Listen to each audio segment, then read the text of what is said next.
ये कुरान हिदायत है और जो लोग अपने परवरदिगार की आयत का इनकार करते हैं इनके लिए दर्दनाक अजाब की सख्त सजा होगी। अल्लाह वही है मुसख्खर किया ताकि इसके हुक्म से इसमें कश्तियां चले और ताकि तुम इसका फजल तलाश करो और शायद तुम शुक्र करो। और जो कुछ आसमानों और जो कुछ ज़मीन में है सबको उसने अपनी तरफ से तुम्हारे लिए मुसख्खर किया। गौर करने वालों के लिए यकीनन इसमें निशानियां हैं। ईमान वालों से कह दीजिए जो लोग अय्याम अल्लाह पर अकीदा नहीं रखते इनसे दरगुजर करें ताकि अल्लाह खुद उस कौम को उसके किए का बदला दे। जो नेकी करता है वो अपने लिए करता है और जो बुराई का इर्तिकाब करता है उसका वबाल इसी पर है, फिर तुम अपने परवरदिगार की तरफ लौटाए जाओगे। सदक़ल्लाहुल अलीयुल अज़ीम। और मोहम्मद वाले मोहम्मद सल्लल्लाहु Bismillahirrahmanirrahim. Rabbi shrah li sadri wa yassir li amri. Wahlul uqdatan min lisani yafqahu qawli. Ladies and gentlemen, Assalamu alaikum. I am Hassan Raza Kirmani and I will be your host for today's seminar. On behalf of Khuda Jamaat, I welcome you all to the 9th session of Youth Enlightenment series named Artificial Intelligence Emerging Careers in Data Science and Machine Learning in collaboration with Karachi.ai. आज के इस जदीद ज़माने में artificial intelligence और data science से related skills की demand बहुत ज़्यादा है। दुनिया एक एक्सपोनेंशियल रेट से हमें इवॉल्व होती नज़र आ रही है जिसकी वजह से आर्टिफिशियल इंटेलिजेंस और मशीन लर्निंग्स की जो डिमांड है वो बहुत ज़्यादा है।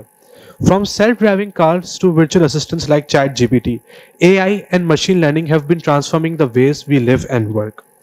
These fields are experiencing rapid growth, जिसकी वजह से जॉब मार्केट और डिमांडिंग करियर्स में एक तेजी से शिफ्ट नजर आ रहा है।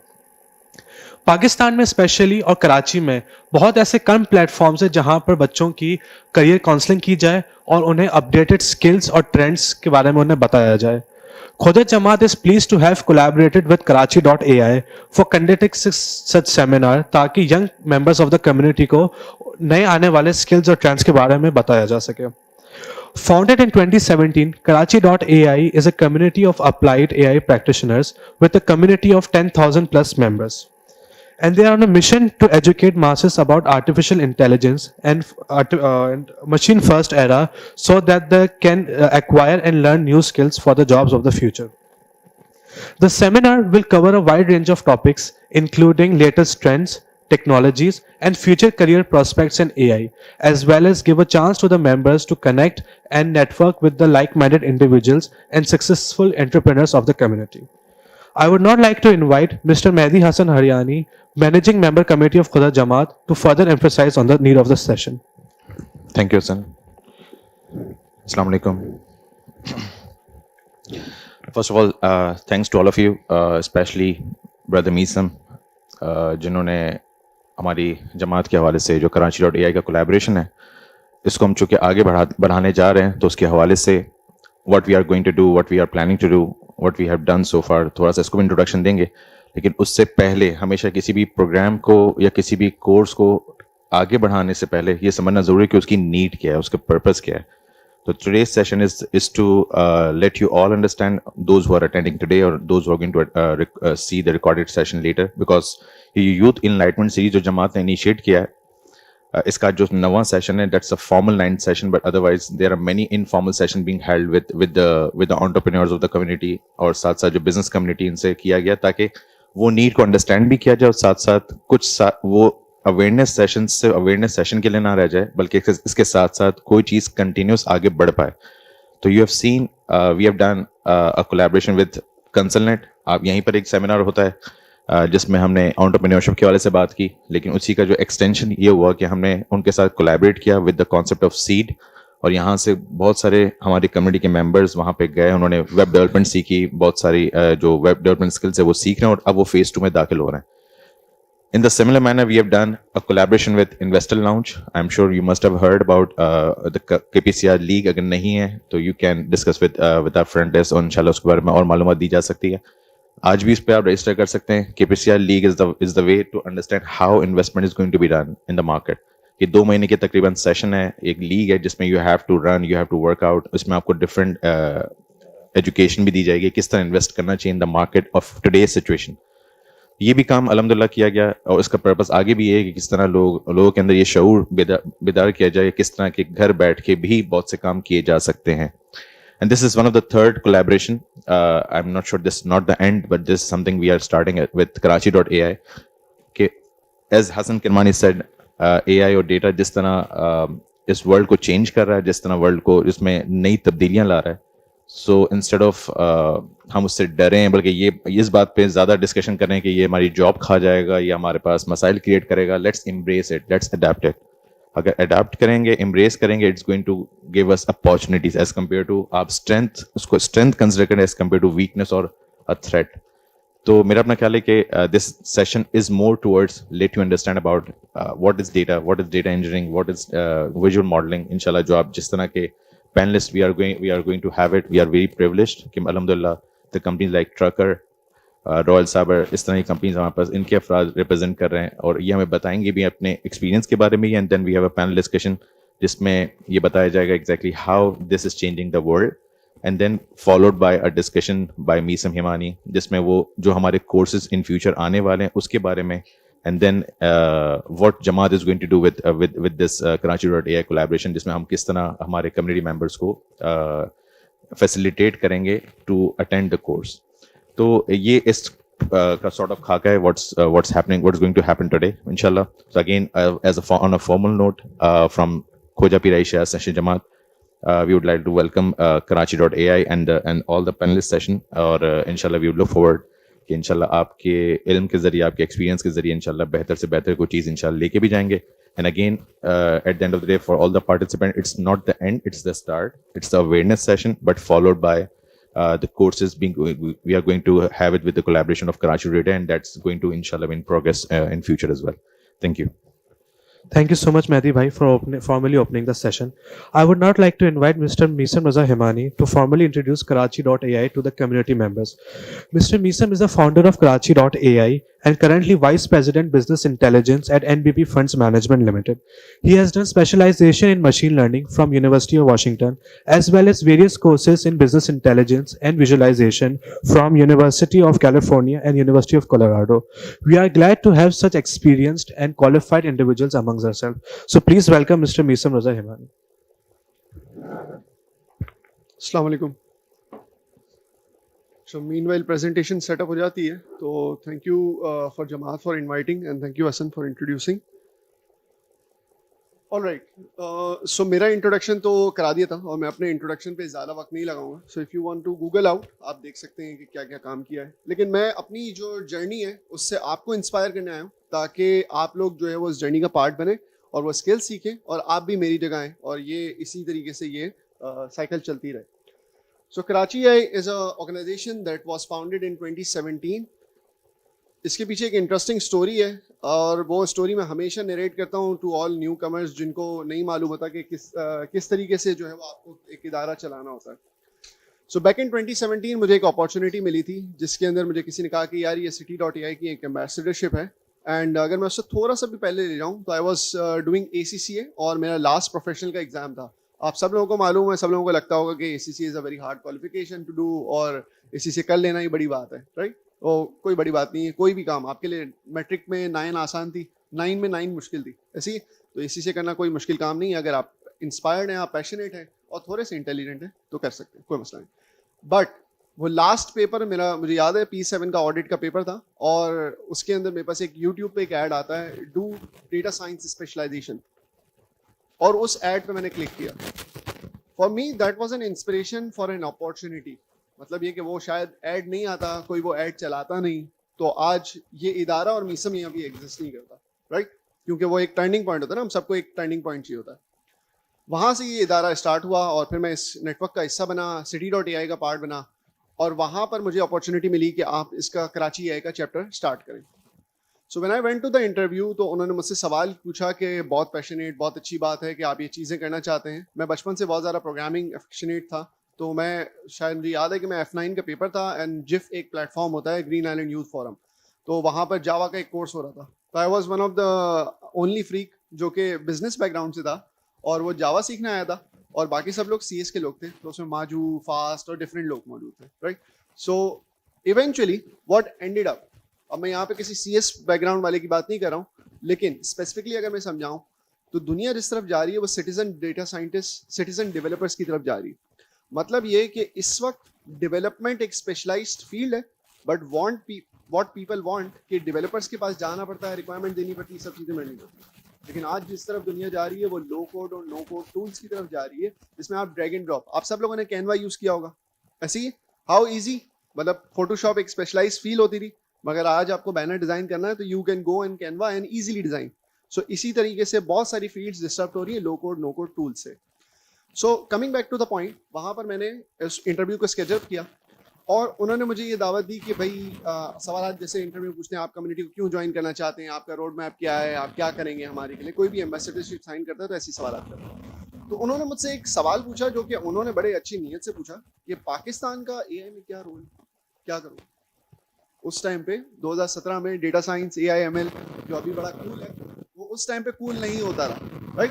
तो उन्होंने मुझसे ये सवाल पूछा, तो मैंने उनसे इसके कहा कि आप मुझे 1 साल का टाइम दें ताकि मैं ये रोड मैप डेवलप करूं और ऐसा इदारा बनाऊं जो कि लोगों को एनलाइटमेंट करे कि क्यों AI ML डेटा साइंस ज़रूरी है.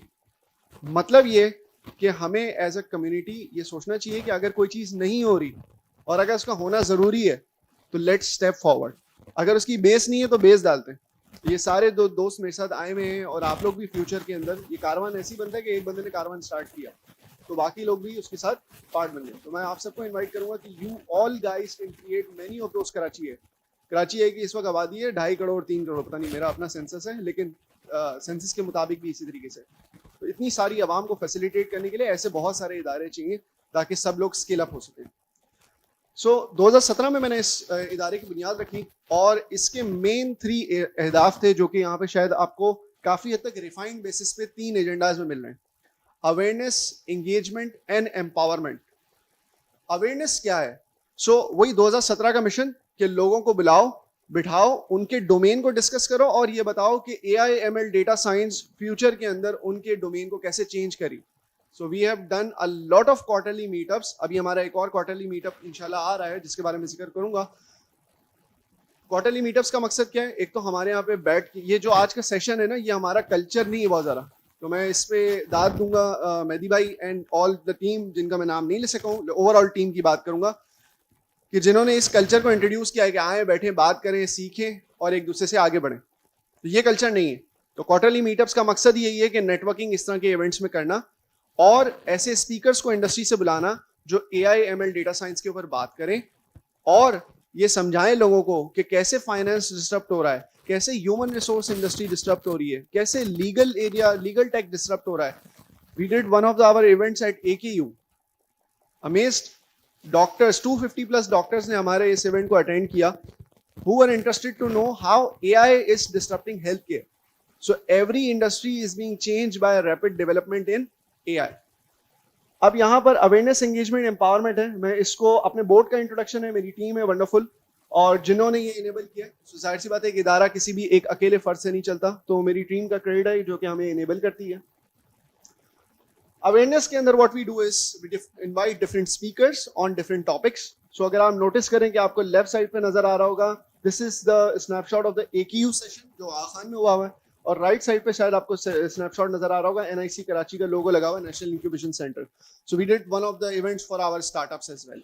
सो डिफरेंट टॉपिक्स पे हम डिस्कशन करते हैं और मैं दावा दूंगा कि कम्युनिटी मेंबर्स जो है वो इस इवेंट्स को ज्वाइन करें। देखिए, आपका टर्निंग पॉइंट कौन सा है, वो कौन सा वाला इवेंट है टर्निंग पॉइंट, वो आपको नहीं पता, तो अपने आप को एक मौका दें, ऐसे इवेंट्स का पार्ट बने ताकि आपको चीज़ों की नो-हाउ और पता चले। डिफरेंट इसके अंदर हमने यूनिवर्सिटीज़ के साथ कोलैबोरेट किया। अगर 2017 से अगर आप क्वार्टरली फ्रीक्वेंसी पे लगा लें तो तकरीबन 16-17 मीटअप्स बनते हैं। सो अब हमारा 17th मीटअप होने जा रहा है जेबिस्ट के अंदर, that is AI in education and legal take.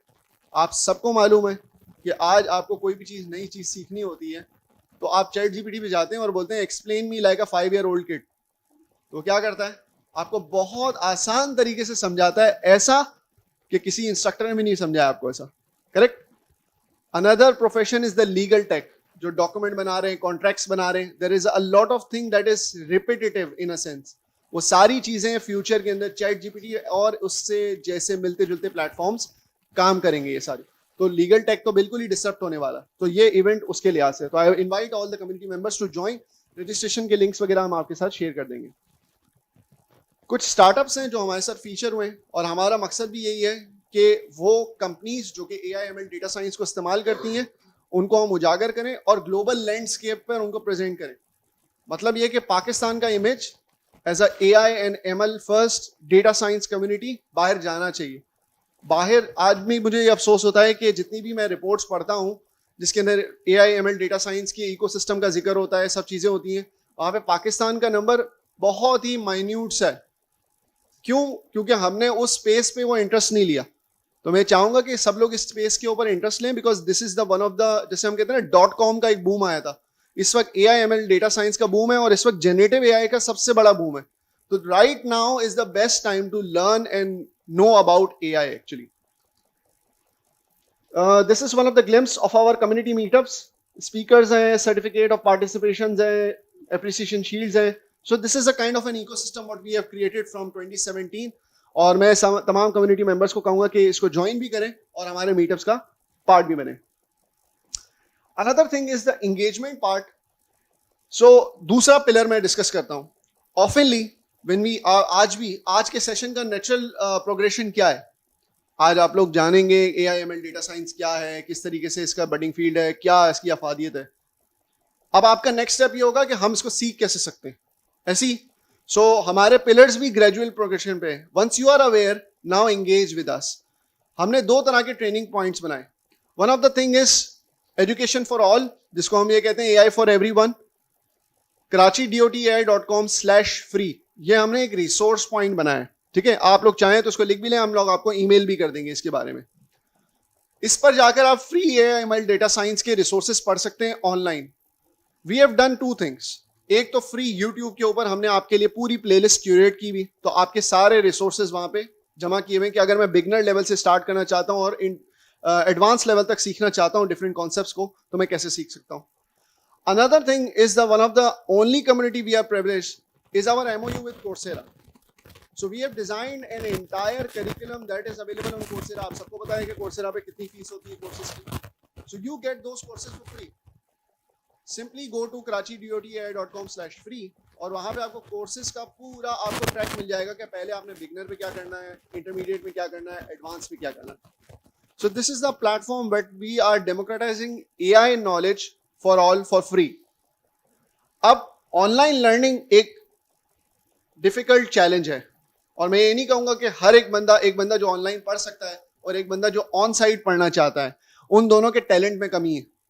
Online वाला बहुत ज्यादा है. हम सबका अपना लर्निंग का डिफरेंट तरीकेकार है. कुछ लोग बुक्स पढ़ के बेहतर समझते हैं, कुछ लोग वीडियोस देखते हैं, कुछ लोग ऑडियो से एंगेज होते हैं और कुछ लोग ऑन साइट आते हैं कि भाई टाइम डेडिकेट कर दिया, अब हम ये चीज पढ़ रहे हैं. और वैसे हम ऑनलाइन बैठते हैं तो डिस्ट्रैक्शंस बहुत होती हैं, ऑल टैब पे फेसबुक मिल जाता है, हम वहां पे निकल जाते हैं. Correct. So we started professional certified programs. ये प्रोग्राम्स वर्क करते हैं as a blueprint for you to achieve a certification जिसको एंडोर्स करता है Karachi.ai. यहां पर आपको नजर आ रहा होगा कि आप कम्युनिटी मेंबर बन रहे हैं. आज का सेशन है, आप फर्स्ट टाइम कम्युनिटी से इंट्रोड्यूस होंगे. आप हमारे फेसबुक के ग्रुप पे जाएं, facebook.com/group/Karachi.ai या आप Karachi AI भी सर्च कर लें फेसबुक पे जाके, तो आपको फेसबुक का ग्रुप मिल जाएगा. यहां पर आप मेंबर बने कम्युनिटी के and then you can opt into different certification, जिसको मैं कह रहा हूं certified professional programs. These are on site training programs design for 16 weeks that are actually enabling you to acquire a role. तो ये role based certifications है. 3 तरह की सर्टिफिकेशंस है: certified data analyst, certified visualisation expert and certified data engineer. Now these are not the only roles that exist in market for data. इसके अलावा भी बहुत सारे रोल्स हैं, but these are the major ones जिनसे आप अपनी किक स्टार्ट कर सकते हैं कैरियर को और स्टार्ट कर सकते हैं इस $1 बिलियन फील्ड के अंदर. इसके अलावा हमारे इदारे का मकसद ये है कि ना सिर्फ कराची के अंदर वो चीज़ें पढ़ाना जो कि शायद दुनिया बहुत आगे लेवल तक पढ़ चुकी है, इसके साथ साथ हमारे इदारे का मकसद ये है कि वो कटिंग एज कोर्सेज जो आप ऑनलाइन देखते हैं, इंडिया में हो रहे हैं, स्पेन में हो रहे हैं, यूरोप में हो रहे हैं, अमेरिका में हो रहे हैं, उनको लोकली लॉन्च करना. सो हम यहाँ पर काम कर रहे हैं कंप्यूटर विजन के कोर्सेज पे, जियो स्पेशल एनालिटिक्स पे, NLP कोर्सेज पे, जिनको हम कराची में इंशाल्लाह लॉन्च करेंगे. We have around a 500+ alumni batch with us. 2017 से हम लोग ये चीजें पढ़ा रहे हैं. So फायदा क्या है कि these guys will be really favored to opt into these advanced specializations. लेकिन इसके लिए सबसे पहले आपके पास क्या होना चाहिए? Basics होनी चाहिए. Correct? These are the 3 flagship programs. अगर आप कोने पे नोटिस कर रहे होंगे, previously associated with FAST. So Karachi is one of the only privileged organization as a community that has worked with FAST for past 5 years. Recently we have come up with a conclusion with them और अब हम अलंद academy के साथ काम कर रहे हैं. But आपको पता है कि FAST किसी भी ऐसे इदारे के साथ काम नहीं करता जो क्रेडिबल ना हो, जो एक सर्टेन रेपुटेशन का मालिक ना हो. So this is a privilege for our community to join in, avail these programs और आपको एक स्टैंडर्ड ऑफ कोर्सेज आप यहाँ पे मुहैया होंगे. कोर्सेज के बारे में क्या है, क्या पढ़ते हैं, क्या नहीं है, वो सारी जर्नी जो है वो मैं पैनल डिस्कशन के बाद आपको डिटेल करूंगा, कोर्सेज के बारे में भी और इन सारी चीजों के बारे में भी. The third pillar is the empowerment. Empowerment क्या है? जैसे हमारी कम्युनिटी को काफी लोगों ने सपोर्ट किया. आई स्टिल रिमेंबर 2017 में हमारा पहला मीटअप था. हमारे पास एक ऑर्गेनाइजेशन होती है टेक पाकिस्तान, उन्होंने हमें सारे रिसोर्सेज अरेंज करके दिए. 10 Pearls केम फॉरवर्ड, उन्होंने हमें वेन्यू अरेंज करके दिया और पहला हमारा मीटअप था 30 लोगों का. So we know how to tackle the crowd from 30 people to 300 people. मतलब ये कि जैसे हमें किसी ने एम्पावर किया, ऐसे हमारी कोशिश है कि हम दूसरी कम्युनिटीज़ को एम्पावर करें। आप लोग सब लोग जानते हैं कोड गर्ल्स, कंसलनेट और दूसरी बहुत सारी कम्युनिटीज़ हैं। हम उनके साथ टीम अप होते हैं, उनके एजेंडाज को भी पुश फॉरवर्ड करते हैं और इसी तरीके से दूसरी कम्युनिटीज़ को भी हम हेल्प आउट करते हैं। अनदर क्रूशल थिंग जो हमसे रिक्वेस्ट की गई थी वो ये थी कि सर आपने ये बता दिया कि AIML data science is the future, आपने एजुकेशनल कोर्सेज भी दे दिए, ऑनलाइन करना है तो ऑनलाइन करो या ऑन साइट ट्रेन होना है तो ऑन साइट ट्रेनिंग कर लो। अब अगर एम्प्लॉयमेंट नहीं मिल रही, अगर इन स्किल्स को लेने के बाद एम्प्लॉयमेंट नहीं मिल रही तो फिर क्या फायदा है education, correct? So we designed an entire ecosystem of companies that are partnered with us. And we have mapped into it a Karachi AI opportunity circle. तो अगर आप लोग देखना चाहें, नॉट श्योर कि कितना टाइम में हमारी गुंजाइश है, मैं बाद में आप लोग को लिंक शेयर कर दूंगा, सो आप लोग लिंक लिख लें karachi.dotai.com/careers. If you are looking for AI/ML data science jobs curated from the industry by our volunteers, just go to karachi.dotai.com/careers. आपको पूरी karachi.dotai.com, right? Dot is spelled actually DOT. This is the opportunity circle. आप लोग इस website पे जाएंगे तो आपको नजर आएगा कि हमारे पास क्या क्या अपॉर्चुनिटीज मौजूद है। तो आपको जरा रिवर्स भी समझ में आएगा कि वो कोर्सेज जो हम आपको कम्युनिटी प्लेटफॉर्म से ऑफर कर रहे हैं, these are employable and sellable skills both in on-site job market, also in the remote job space and also in the freelancing market as well. Dollar सब लोगों ने बनाने, सब लोग कह रहे हैं कि यार हाई वेज अर्निंग है, इन्फ्लेशन बहुत ज्यादा है, why are not sell your skill, export your skill, correct? तो आप फ्रीलांसिंग भी इन स्किल्स के जरिए कर सकते हैं। These are some of the companies that we are privileged to partner with, और ये कंपनीज हमारे साथ मिलके हायर करती हैं हमारे तमाम graduates. So how cool, you get a entire ecosystem, you get a community that backs you, you get an endorsed certification, you get companies that are willing to hire your certification, they recognize your certification, और आपके तमाम skills employable skills हैं। ये कुछ universities हैं जिनके साथ हमने काम किया है। These are the communities that have actually supported us, so we are thankful to them. ये कुछ हमारा इम्पैक्ट है। अब अगर एक छोटी सी कम्युनिटी इतना बड़ा इम्पैक्ट बना सकती है तो why not work together and make many more Karachi.ais from this community? You guys are the future heroes, correct? तो मैं दावत दूंगा कि तमाम कम्युनिटी मेंबर्स हमारे फेसबुक ग्रुप को ज्वाइन करें और आहिस्ता आहिस्ता इस कम्युनिटी के अंदर लीडरशिप पोजीशन को लेते जाएं। वंस यू आर देयर, आप लोग इस प्रोग्राम को लीड कर रहे होंगे अगली दफा अपने ऑडियंस के लिए, correct? These are the credentials. अगर कोई karachi.dotai.com की स्पेलिंग से कंफ्यूज था तो दिस इज द क्रेडेंशियल्स। और अब मैं अपने दोबारा जो हमारे दोस्त हैं हसन, उनको दावत दूंगा कि वो दोबारा आके प्रोग्राम को कंटिन्यू करें। Thank you for your time.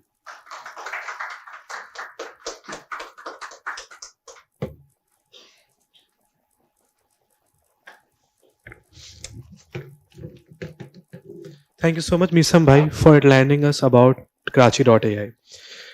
अभी हम अपने सेमिनार के दूसरे सेक्शन की तरफ बढ़ते हैं जो कि एक पैनल डिस्कशन है, जहां पर गेस्ट आर्टिफिशियल इंटेलिजेंस और डेटा के हवाले से मुख्तलिफ चीज़ें बताएंगे कि like what is data engineering, what is statistics and how it is visualized. So the discussion will be moderated by Mr. Mohammad Tawqir, who is currently Deputy Manager Business Intelligence at NBP Funds. He has previously worked as data scientist at SIR Consultants and holds a bachelor's degree in actuarial science and risk management.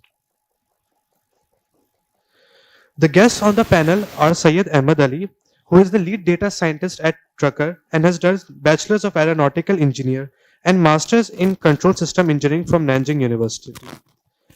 The second panelist is Syed Ali Faisal, who is currently a lead data scientist at Baikia and holds a master's degree in data science from NED.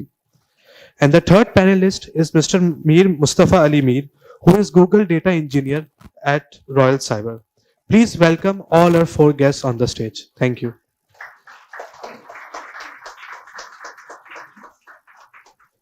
Thank you, Mr. Hassan, for inviting us. On behalf of Khoja Jamaat and Karachi.ai, I would like to thank you to all my panelists कि जिन्होंने अपने valuable time को हमारे लिए सर्व किया और time निकाला कि उनको हमसे कोई क्वेश्चंस वगैरह पूछ सकें। And without any further delay, I will जैसा कि मेरा और पैनलिस्ट का इंट्रोडक्शन हो ही चुका है, I would like to highlight कि हमारे पैनल सेशन के अंदर mister Ali Faisal he is a data scientist at Bykea and हमारे इस पैनल डिस्कशन के अंदर आप core data science and machine learning and ML के डोमेन को कवर करेंगे.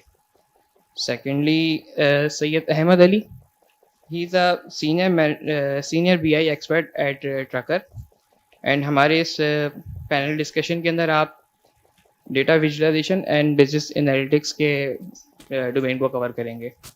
And third one is mister Mustafa, he is a Google data engineer at Royal Cyber and हमारे इस पैनल डिस्कशन में आप data engineering and cloud engineers के domain को cover करेंगे.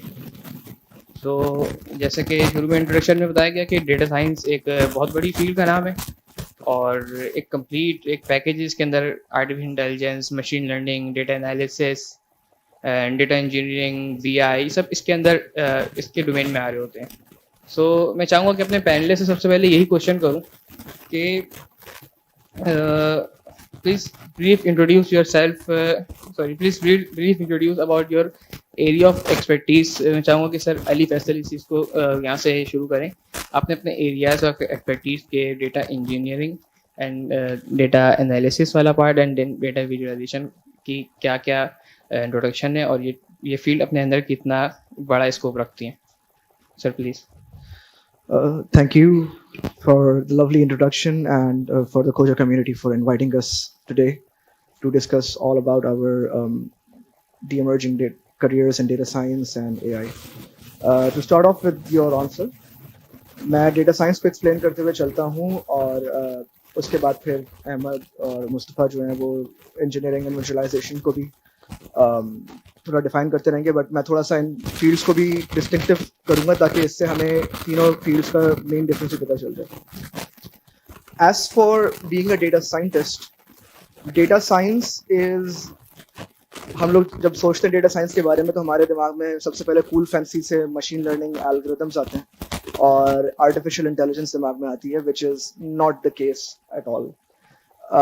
बिजनेस और डेटा साइंस को अगर मैं एक छोटी सी डेफिनेशन जो मेरी अपनी है वो ये है कि it is using historic data to answer business questions and enable growth. अब इस बिजनेस क्वेश्चन को आंसर करने के लिए आप जो है और ग्रोथ को इनेबल करने के लिए आप किन टूल्स का इस्तेमाल करते हैं, चाहे वो आपके पास बेसिक एनालिसिस से आंसर हो जाए, चाहे वो आपके पास स्टेटिस्टिकल मॉडल्स से आंसर हो जाए, या चाहे फिर आपके पास वो फॉरकास्टिंग और प्रेडिक्टिव एनालिटिक्स और मशीन लर्निंग और AI की इम्प्लीमेंटेशन से आंसर हो जाए. The main goal for a data scientist is कि वो ग्रोथ एक कंपनी की बढ़ाए by in using historic data and then you leveraging that data in order to gain more business. एक बहुत अच्छी डेफिनेशन हमारे जो बॉस हैं वो बोलते हैं कि जब आप एक कंपनी में होते हो या एक स्टार्टअप होते हो या कोई भी बिजनेस में होते हो, you are either saving money और you are making money. That is what makes you profitable. तो आज के जमाने में हिस्टोरिक डेटा से सीख कर अपने बिजनेस का पैसा बचाना या पैसा बढ़ाना is the core responsibility of a data scientist और and a data analyst as well to some extent. That is a brief introduction from my side. Data visualization and data engineering को मुस्तफ़ा और अहमद बताएंगे. Assalamu alaikum. Please continue. So first of all, I'm gonna thank everybody here for coming here and giving such a great introduction about me. So I am expert in data visualizations and analytics. And I think this is a crucial skill which everybody should be learning in this day, because every company has data nowadays, and it's going to be in the future, it's going to be a skill like learning Excel. हर जगह पे इसकी need होगी, क्योंकि what data can do is without anything, without any graphs or anything and calculations, data is useless. But you need to bring in meaningful insights out of the data. So you need these kind of data analysis and BI tools, visualizations to get meaningful information out of your data. We have been doing similar things even in our schools, like we are creating graphs, simple graphs, right? And we do statistics, we learn probability. All of these things are related to data. Before we used to do it in mathematics class, right? But we didn't know how to apply it in real life. With these fields, we are actually able to use it and implement it our businesses, और इससे हमें काफ़ी help हो सकती है और actual जो हमारे यूज केसेस हैं बिजनेस में हम उसको अप्लाई कर सकते हैं. और इसमें विजुअलाइजेशंस के थ्रू हम इसमें डेटा स्टोरी टेलिंग का भी पार्ट आता है, जिसमें you don't just use randomly use any graphs, you need to learn which graph is suitable, which visualization is suitable for certain kind of calculations. For example, if you are showing the trends, you might use a line graph or a bar chart, but for some comparison, you might use a pie chart. And there are many advanced charts as well, like bullet charts you might have learned in statistics and like that. So it's gonna be a like a compulsory thing in future businesses. So I think everybody should be learning these things, like learning MS Office. Thank you, sir. Welcome. First of all, thank you, Fauja Jamaat and Karachi AI for inviting us. Then I'll start a bit about data engineering. What data engineering is basically. So basically आपने देखा कि data science के लिए और data analyst के लिए, data visualisation के लिए आपको डेटा रिक्वायर्ड होता है. तो डेटा कहाँ से आता है? तो basically we are the data engineers who basically brings the data. ठीक है. तो डेटा कहाँ से कलेक्ट किया जाता है? डेटा की मल्टीपल सोर्सेस होती हैं आपकी. ठीक है. डेटा आपके मोबाइल फोन से जनरेट हो रहा है, आपके गैजेट्स हैं. ठीक है. जितनी भी स्मार्ट डिवाइसेस हैं, इवन के आपके स्मार्ट टीवी से आ रहे हैं, आपकी स्मार्ट जो है वो डिवाइसेस लगी हुई हैं, आपकी गाड़ी में डिवाइसेस लगी हुई हैं. ठीक है. सेल्फ ड्राइविंग कार्स हैं, आपके पास कैमरास हैं. तो ये सारी डेटा सोर्सेस हैं जो कि बेसिकली आपका डेटा जनरेट कर रही होती हैं. ठीक है. डेटा साइंटिस्ट को अगर कोई अपनी मशीन लर्निंग का मॉडल बिल्ड करना है, उसको डेटा रिक्वायर्ड है. ठीक है. उस डेटा की बेसिस पे वो अपना मॉडल बनाएगा और देन अगेन उसको जो प्रेडिक्शन करनी होगी वो किसी ना किसी डेटा की बेसिस पे कर रहा होगा. तो उस डेटा की पाइपलाइंस बनाना, डेटा को लेकर आना रियल टाइम पे. अब हम कहते हैं कि यार डेटा 1 सेकंड डिले हो गया, ये आपके लिए और मेरे लिए जो है वो बहुत एक माइनर सी बात होगी. 1 सेकंड डिले हमारे लिए कुछ भी नहीं होता.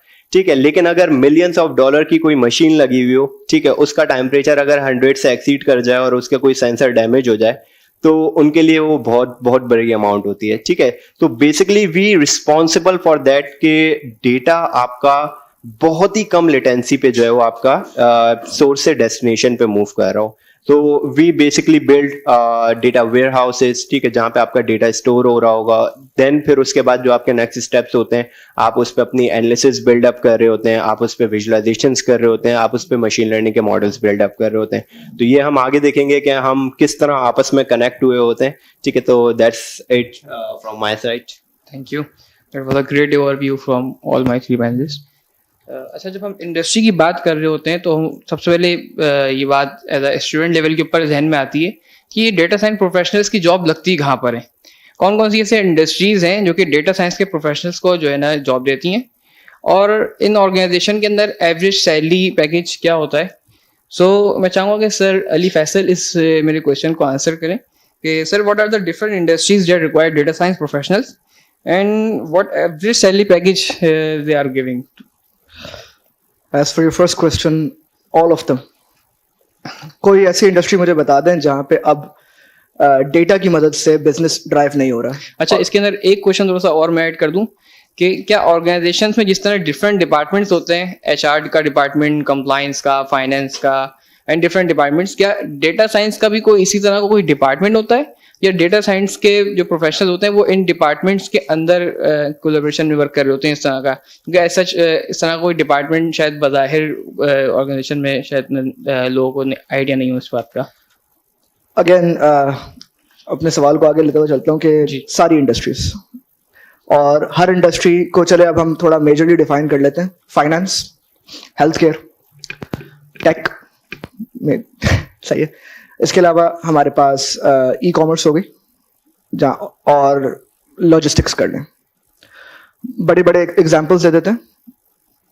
Let's say Meezaan bank financial हो गया, asset management company NBP funds हो गया, लॉजिस्टिक्स के लिए आपके पास ट्रकर हो गया, बाइकिया हो गया, करीम उबर हो गया। उसके अलावा हमारे पास ई कॉमर्स में हमारे पास अलीबाबा का नाम है, दराज का नाम है, then you can name a company, eBay, Amazon, right, tech, Google, Microsoft, Apple, FAANG companies. अब आज के ज़माने में हर बिजनेस का जो एक मोटो हो गया वो यही हो गया कि हमें अपने हिस्टोरिक डेटा को देखते हुए जो है नेक्स्ट डिसीजंस लेने हैं, और ये आज से नहीं, ये डेटा साइंस की इंसेप्शन से पहले का काम होता आ रहा है। अब उसको एक प्रॉपर चैनल दे के, प्रोफेशन बना के आगे फॉरवर्ड किया जा रहा है।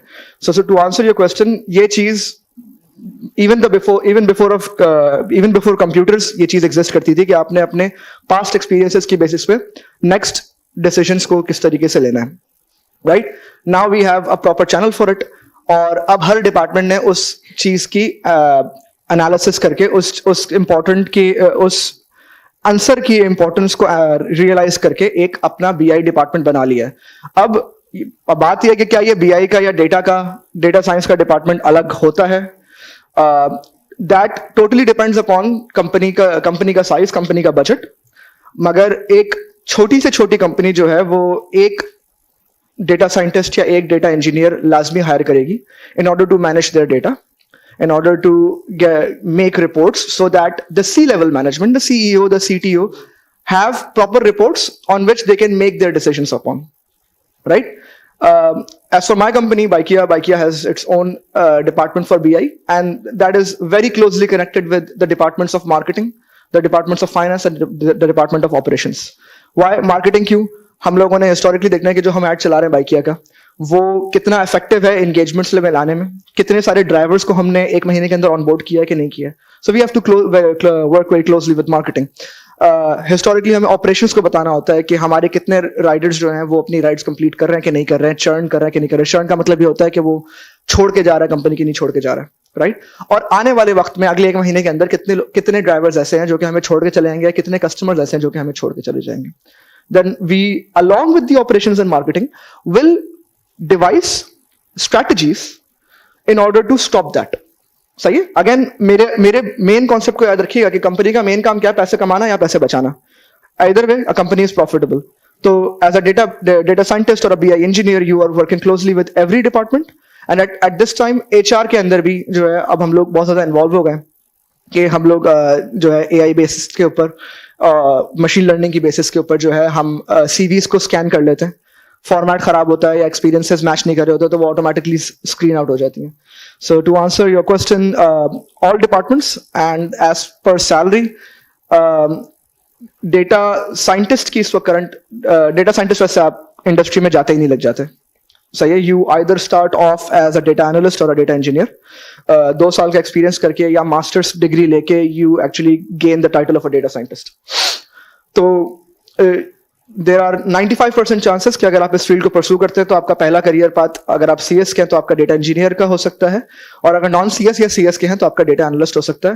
एंड एज पर पाकिस्तान मार्केट, डेटा एनालिस्ट की जो सैलरी होती है starting, that is with in the median range of 75 to 1 lakh.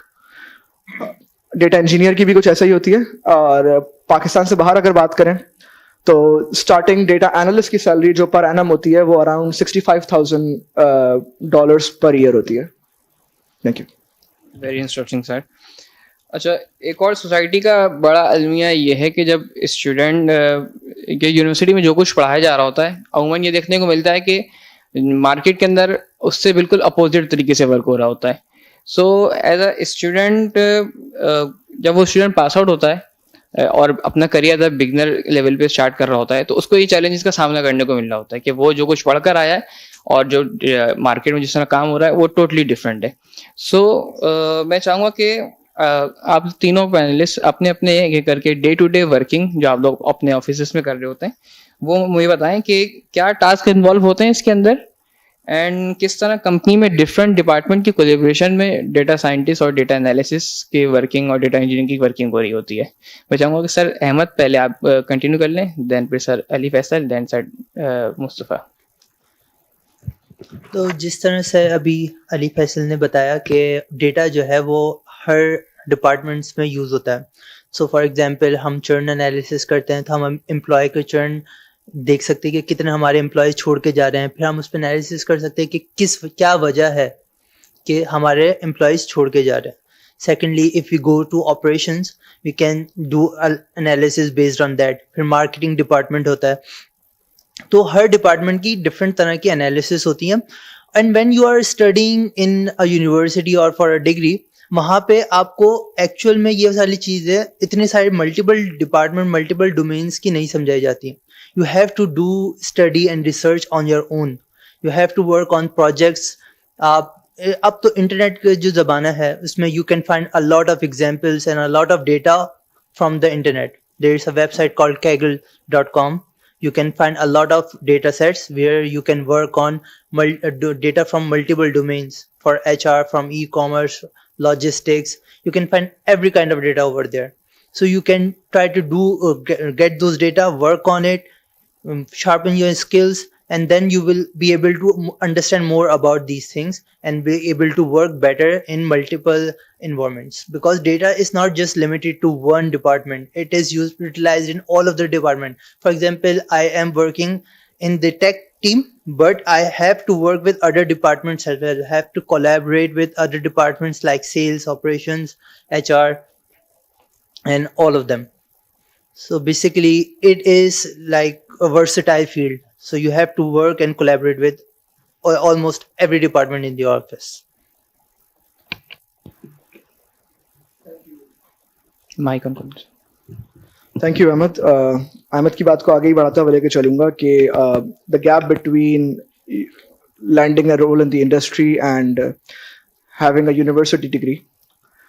मैं एज अ डेटा साइंटिस्ट आपको बताता हूँ कि यस, जो आप यूनिवर्सिटी में पढ़ते हैं वो आपके काम आता है, या एकेडमिक्स में जो आप पढ़ते हैं वो आपके काम आता है. तो बिल्कुल ये कॉन्सेप्ट अपने दिमाग से निकाल दें कि नहीं यार, पढ़ना ही नहीं है, या मुझे एक प्रोफेशनल डिग्री नहीं लेनी है, स्पेशलाइज डिग्री नहीं लेनी. मेरा रिसेंटली अभी फरवरी में मैंने मास्टर्स अपना डेटा साइंस के अंदर किया, एनईडी के अंदर से. तो मैं अपने मास्टर्स को हटा के बात करता हूँ बिकॉज मेरा मास्टर्स बिल्कुल ही डेटा साइंस के अंदर स्पेशलाइजेशन थी. तो of course that is something that I will be using in the industry. But let's talk about my bachelors in software engineering. तो बैचलर्स के अंदर जो भी इंजीनियरिंग का या फाइनेंस पढ़ेगा तो या बिजनेस बैकग्राउंड में होगा, तो उसको एक कोर्स तो लाजमी उसका कंपलसरी होता है, which is probability in statistics. ठीक है. और दूसरा उसका कोर्स होता है communication and business communication. I believe कि ये दो पर्टिकुलर सब्जेक्ट्स आपको अगर डेटा की फील्ड के अंदर आना है तो आपको बहुत अच्छी तरीके से आने चाहिए. और आई थिंक जब आप इतने से होते हैं तब भी आपको ये बोला जाता है कि भाई मैथ और इंग्लिश पढ़ लो तो आगे कामयाबी मिल जाएगी. तो that is again I am gonna say that focus on your math, particularly the topics that I will be asking you if you want to pursue data science is कि आप maths के अंदर अगर आप डेटा साइंस की तरफ आ रहे हैं तो आपका स्टेटिस्टिक्स बहुत स्ट्रांग होना चाहिए. और अगर आप मशीन लर्निंग और एआई की तरफ जा रहे हैं तो आपको बेसिक एमएल एल्गोरिथम्स को समझने के लिए आपको कैलकुलस आना जरूरी है और इंटीग्रेशन आना जरूरी है. उसके बगैर अगेन चैट जीपीटी के आने से और लो कोड नो कोड एनवायरनमेंट्स के आने से हम लोग कोड तो जनरेट कर लेंगे, तो चल जाएगा, मगर उसकी इंटरप्रिटेबिलिटी नहीं है. सही है. तो what makes you a good data scientist is not your ability to code. It does.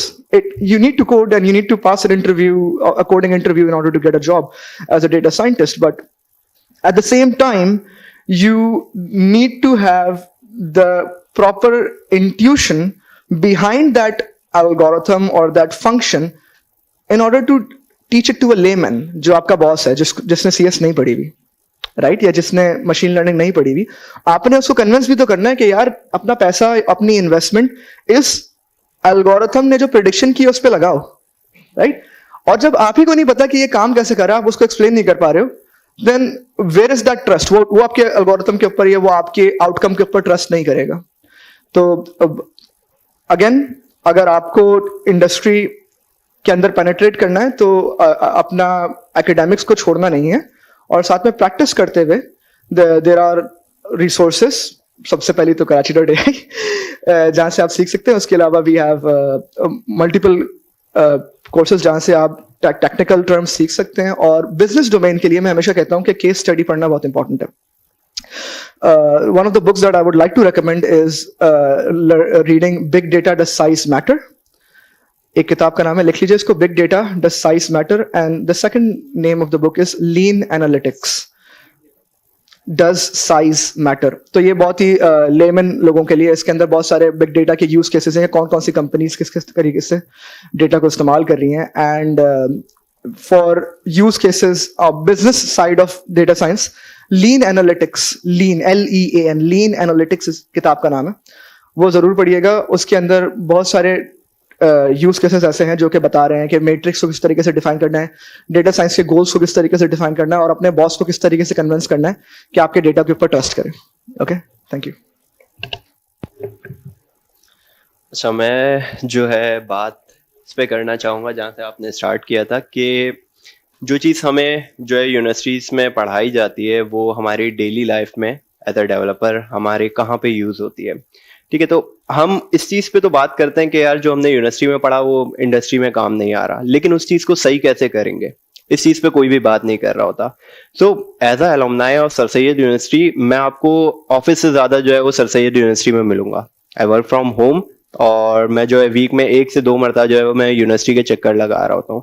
So the reason is के मैं वहां पे जाके डीन से मिल रहा हूँ, ठीक है, जो हमारे सीनियर पोजीशन पे जो बैठे हुए हैं, हमारे टीचर्स बैठे हुए हैं, उनके साथ डिस्कस कर रहा हूँ।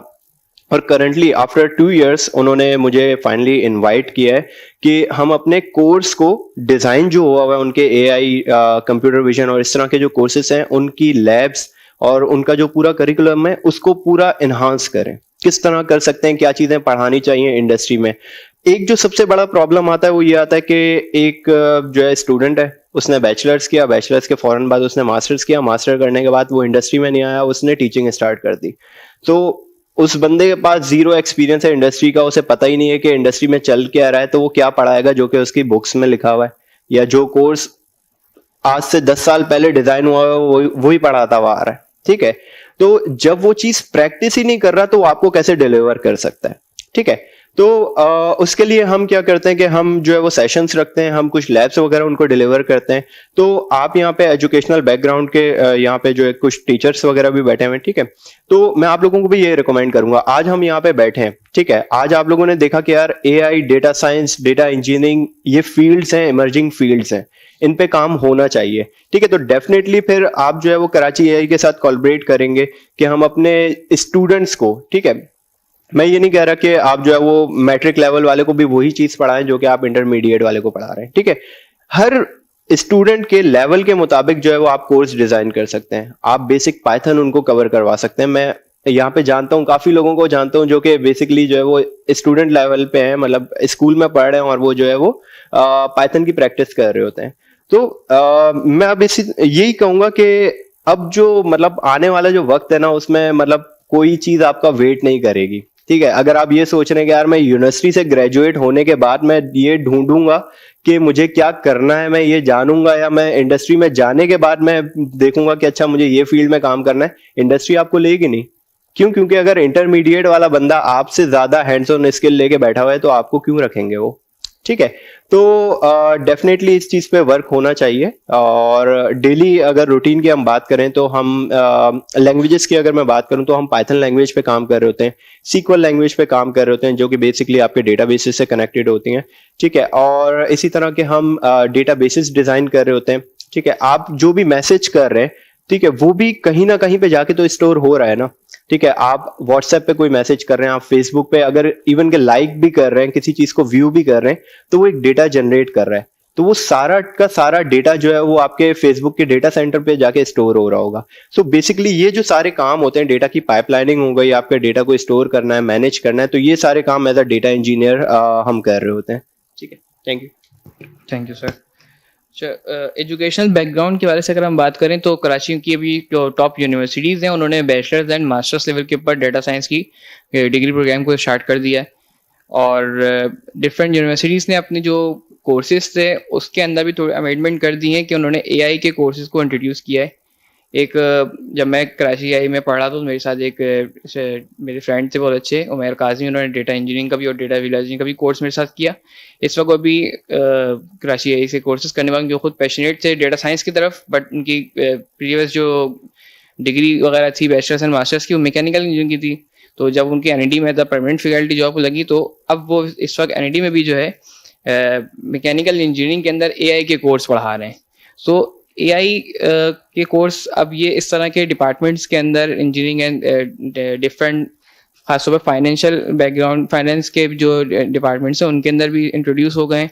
यहाँ तक कि फाइनेंस के स्टूडेंट अब मशीन लर्निंग और पाइथन वगैरह इनके कोडिंग भी कर रहे हैं। सो मैं चाहूँगा कि सर मुस्तफ़ा इस मेरे क्वेश्चन को आंसर दें कि sir what are the educational requirement to pursue the career in data science and what are the best way to acquire this skills. अच्छा, उसी बात को कंटिन्यू करते हैं। बेसिकली देखें, पहले ये होता था कि यार आईटी की फील्ड में वही बंदा आ सकता है जिसने सीएस किया हो, ठीक है। तो अब वो दौर तो अब बिल्कुल खत्म हो गया है, ठीक है। तो अब जो एक गैप आ रहा था, जो कैप लगा हुआ था कि अगर आपने नॉन सीएस के बंदे तो आप आईटी की फील्ड ज्वाइन नहीं कर सकते, तो ऐसा बिल्कुल भी नहीं है। आपकी डिग्री किसी भी चीज की हो, अगर आपके पास हैंड्स ऑन स्किल्स हैं, अगर आप इंटरेस्टेड हैं, ठीक है, तो कंपनी आपको हायर करेगी। अगर आप कंपनी को रेवेन्यू जनरेट करके दे सकते हैं तो कंपनी आपको क्यों हायर नहीं करेगी, ठीक है। तो ये चीज तो बिल्कुल हमें अपने माइंड से निकाल देनी चाहिए कि यार मैंने मेडिकल ले ली है, अब तो मैं आईटी में आ ही नहीं सकता, या मैंने मैथमेटिक्स ले ली है तो अब मैं आईटी में नहीं आ सकता। मैथमेटिक्स ही तो आपका बेस कॉन्सेप्ट बनाते हैं जो आप मशीन लर्निंग में अप्लाई कर रहे होते हैं, ठीक है। तो ये चीज हमें समझनी चाहिए बिल्कुल। और एक थोड़ा सा प्रेशर होता है पेरेंट्स की तरफ से भी कि यार आपने 16 साल एजुकेशन में लगा दिए हैं, उसके बाद आपने कुछ कमाना है, ठीक है। तो ये थोड़ा सा प्रेशर कम होना चाहिए पेरेंट्स की तरफ से भी। तो यहाँ पे पेरेंट्स भी हैं, तो मैं उनको भी ये कहूंगा कि अगर आपका जो बच्चा है वो ये कहता है कि यार मुझे इस कैरियर में जाना है, ठीक है, वो आपको बता रहा है इस कैरियर में जाने के फायदे क्या है, तो आप किसी और की बातों में नहीं आए, सही है। अगर आप उसको फ्रीली आप उसको चॉइस देंगे कि आप खुद से अपना कैरियर सेलेक्ट करें, ठीक है, और अगर वो कैरियर इस तरह का सेलेक्ट कर रहा है जिसका आपको नहीं पता, तो आप ऐसा नहीं करें कि आप दूसरों से पूछो और वो आपको बोले यार इस फील्ड में तो पैसे नहीं है, ठीक है। तो पैसा आपका मेन कॉन्सेप्ट आपका पैसा नहीं होना चाहिए। आप किसी भी फील्ड में जाएंगे आपको वहां पे अच्छी जो है वो अर्निंग आप कर सकते हैं, लेकिन हमारा जो कॉन्सेप्ट होता है वो ये होता है कि एक ऐसी फील्ड हो जिसका आने वाले वक्तों में जो है वो स्कोप होना चाहिए। तो डेटा साइंस एआई ऐसी फील्ड है जिसका आगे स्कोप है। लेकिन मैं ये नहीं बोलूंगा कि यहाँ पे जितने भी बंदे बैठे हुए हैं, यहाँ पे जितने भी स्टूडेंट्स हैं, प्रोफेशनल्स हैं, वो सब के सब डेटा साइंस एआई में आ जाएं, ठीक है। उन सबका काम नहीं है डेटा साइंस एआई में, हाँ, बट उनके लिए कुछ एप्लीकेशंस बनी हुई हैं जिनको वो अपनी डेली लाइफ में यूज कर सकते हैं। टीचर्स हैं, टीचर्स को प्रेजेंटेशंस बनानी होती हैं, ठीक है, उनके 2-2 दिन लग जाते हैं प्रेजेंटेशन बनाने में, और उसके बाद उनके पास जो है वो किसी और टीचर का जो है वो कमेंट आ जाता है यार आपने प्रेजेंटेशन अच्छी नहीं बनाई हुई। तो why not we use AI. मेरे पास 3 से 4 मेरे पास लिंक्स पड़े हुए हैं जो कि मैं जाके सिर्फ टॉपिक लिखता हूं और थोड़ी सी डिस्क्रिप्शन लिख देता हूं 2 से 4 लाइन की, विद इन 2 मिनट्स वो मुझे पूरी की पूरी स्लाइड्स बना के दे देता है, ठीक है। आपको कोई केस प्रेजेंट करना है कहीं पे, आप चैट जीपीटी पे जाएं, आप वहां पे लिखेंगे मुझे जो है ना ये स्टूडेंट्स को एक्सप्लेन करना है, वो आपको पूरा एक्सप्लेन करके दे देगा। आपको कोई नई एक्टिविटी लेकर आनी है, आप वो नई एक्टिविटी एआई को यूज करते हुए लेकर आ जाएं। तो हम ये नहीं कहते कि सब के सब एआई में आ जाएं, लेकिन सबके सब जो है वो एआई को यूज करने में आ जाएं, ठीक है। तो इससे क्या होता है, इससे आपकी प्रोडक्टिविटी इंक्रीज होती है। जहां आपको 2 दिन लग रहे हैं प्रेजेंटेशन बनाने में, वहां आपको 2 मिनट लगेंगे, ठीक है। और आपकी प्रेजेंटेशन में और एआई की प्रेजेंटेशन में बहुत जमीन आसमान का फर्क होगा। उसमें अगर आपको कोई चीज लगती है मुझे चेंज करनी है, आप दोबारा से एआई पे जाएं, आप बोलेंगे मुझे ये सारी चीजें चेंज करनी है, वो आपको रीजनरेट करके दे देगी नई चीजें, ठीक है। तो आप लोगों को एआई यूज करनी चाहिए। यहाँ पे बहुत सारे लोग होंगे जो कि बेसिकली एआई यूज कर रहे होते हैं, उनको खुद भी नहीं पता होता हम एआई यूज कर रहे हैं। आपके पास बेसिकली आप दराज पे जाते हैं तो आपके पास जो आ रहा होता है रिकमेंडेड फॉर यू, वो बेसिकली एआई है, ठीक है। आप और हम किसी चीज पे बात कर रहे होते हैं, अगले दिन वो फेसबुक की जो है वो आपके टाइमलाइन पे आ रहा होता है, आपको लगता है यार ये फेसबुक हमारी बातें सुन रहा है, तो आप देखते हैं तो भी हमें उसकी रिकमेंडेशन है। बिल्कुल ऐसा ही है, ठीक है। तो जो आपके सराउंडिंग्स में जो चीजें हो रही हैं, आपके जो क्लोज फ्रेंड्स हैं जिनसे आपसे रिसेंटली बात की है, वो जिस चीज पे सर्चिंग कर रहे हैं, तो फेसबुक के इस तरह के एल्गोरिथम्स बने हुए हैं जो कि बेसिकली ये प्रिडिक्ट करते हैं कि अच्छा अगर ये इसका क्लोज फ्रेंड है वो ये चीज देख रहा है तो ये बंदा भी इस चीज में इंटरेस्टेड हो सकता है। सो ये थोड़े से आप लोगों के कॉन्सेप्ट्स हैं, ठीक है, जो कि हमारे मतलब हम जो है वो छोटे से बड़े होते रहते हैं तो कॉन्सेप्ट हमारे पक्के हो जाते हैं, ठीक है। तो कुछ कॉन्सेप्ट्स ऐसे होते हैं जो कि गलत हो चुके होते हैं, तो उन चीज़ों को हमें चेंज करना चाहिए। थोड़ा सा मुस्तफ़ा की बात को मैं आगे बढ़ाना चाहता हूँ, इजाज़त है तो। थोड़ा सा मैं रोड मैप इसका क्लियर करता हूँ और जो इसकी बात थी उसको भी आगे बढ़ाता हूँ कि for those who want to study anything but CS, today is the best time for you to actually get jobs in tech with the advent of no code and low code environment ना। तो बात यह कि अगर आपने सबसे पहले तो डेटा इंजीनियर बनना है, तो डेटा इंजीनियर बनने के लिए you have to be a CS graduate. 90 और 95% ऑफ द टाइम आपके पास एक टेक्निकल डिग्री जरूरी है, but if you want to be him, right, तो इस मार्केट की पेनिट्रेशन के लिए, डेटा विजुअलाइजेशन, बिजनेस इंटेलिजेंस की के लिए you are actually better off with doing some coding courses and having a business domain specific degree। सही है, सिंपल सी बात है, एक इकोनॉमिस्ट है, उससे बेहतर फोरकास्टिंग मॉडल्स कौन बना सकता है, राइट। एक सप्लाई चेन लॉजिस्टिक्स में बंदे ने MBA किया हुआ है या फाइनेंस के अंदर उसने जो है वो बैचलर्स किया हुआ है, एंड उसके बाद वो सीखता है पाइथन, वो सीखता है पावर BI या कोई विजुअलाइजेशन टूल। हमारे अपने जो फाउंडर हैं उन्होंने ACCA किया हुआ है, he is a non tech, और फिर उन्होंने उन टेक्निकल टूल्स को इस्तेमाल किया, बी वेरी स्पेसिफिक, कि भाई उन्होंने ये जो हमारे पास जितना भी AI है, ये लैंग्वेजेस हैं, स्क्रिप्टिंग लैंग्वेजेस हैं, these are all tools, these are all means to an end, right. आपका एंड क्या है? आपने बिजनेस को फायदा देना। तो अगर एज ए डेटा एनालिस्ट आप पेनिट्रेट कर रहे हैं फाइनेंस की डिग्री के साथ, ACCA के साथ, इकोनॉमिक्स के साथ, सोशियोलॉजी के साथ, एंड आपके कोर्सेज के अंदर स्टेटिस्टिक्स था, आपने उसके बाद फिर आपने किसी इंस्टीट्यूट को परस्यू किया, आपने बोला यार मैं जो है डेटा एनालिसिस का कोर्स कर लेता हूँ, मैं पावर BI सीख लेता हूँ, मैं SQL सीख लेता हूँ, मैं पाइथन सीख लेता हूँ, आपने अपनी CV पे डाल दिया, और फिर आप उस पर्टिकुलर कंपनी, स्पेसिफिक कंपनी के अंदर जाके आपने इंटरव्यू दिया, you have a higher chance of being employed then a person who has a degree in CS और SE। So that is very important as a, तो अगर डेटा इंजीनियर बनना है, it's good that you are in CS और databases के concept आपके बहुत अच्छे हैं।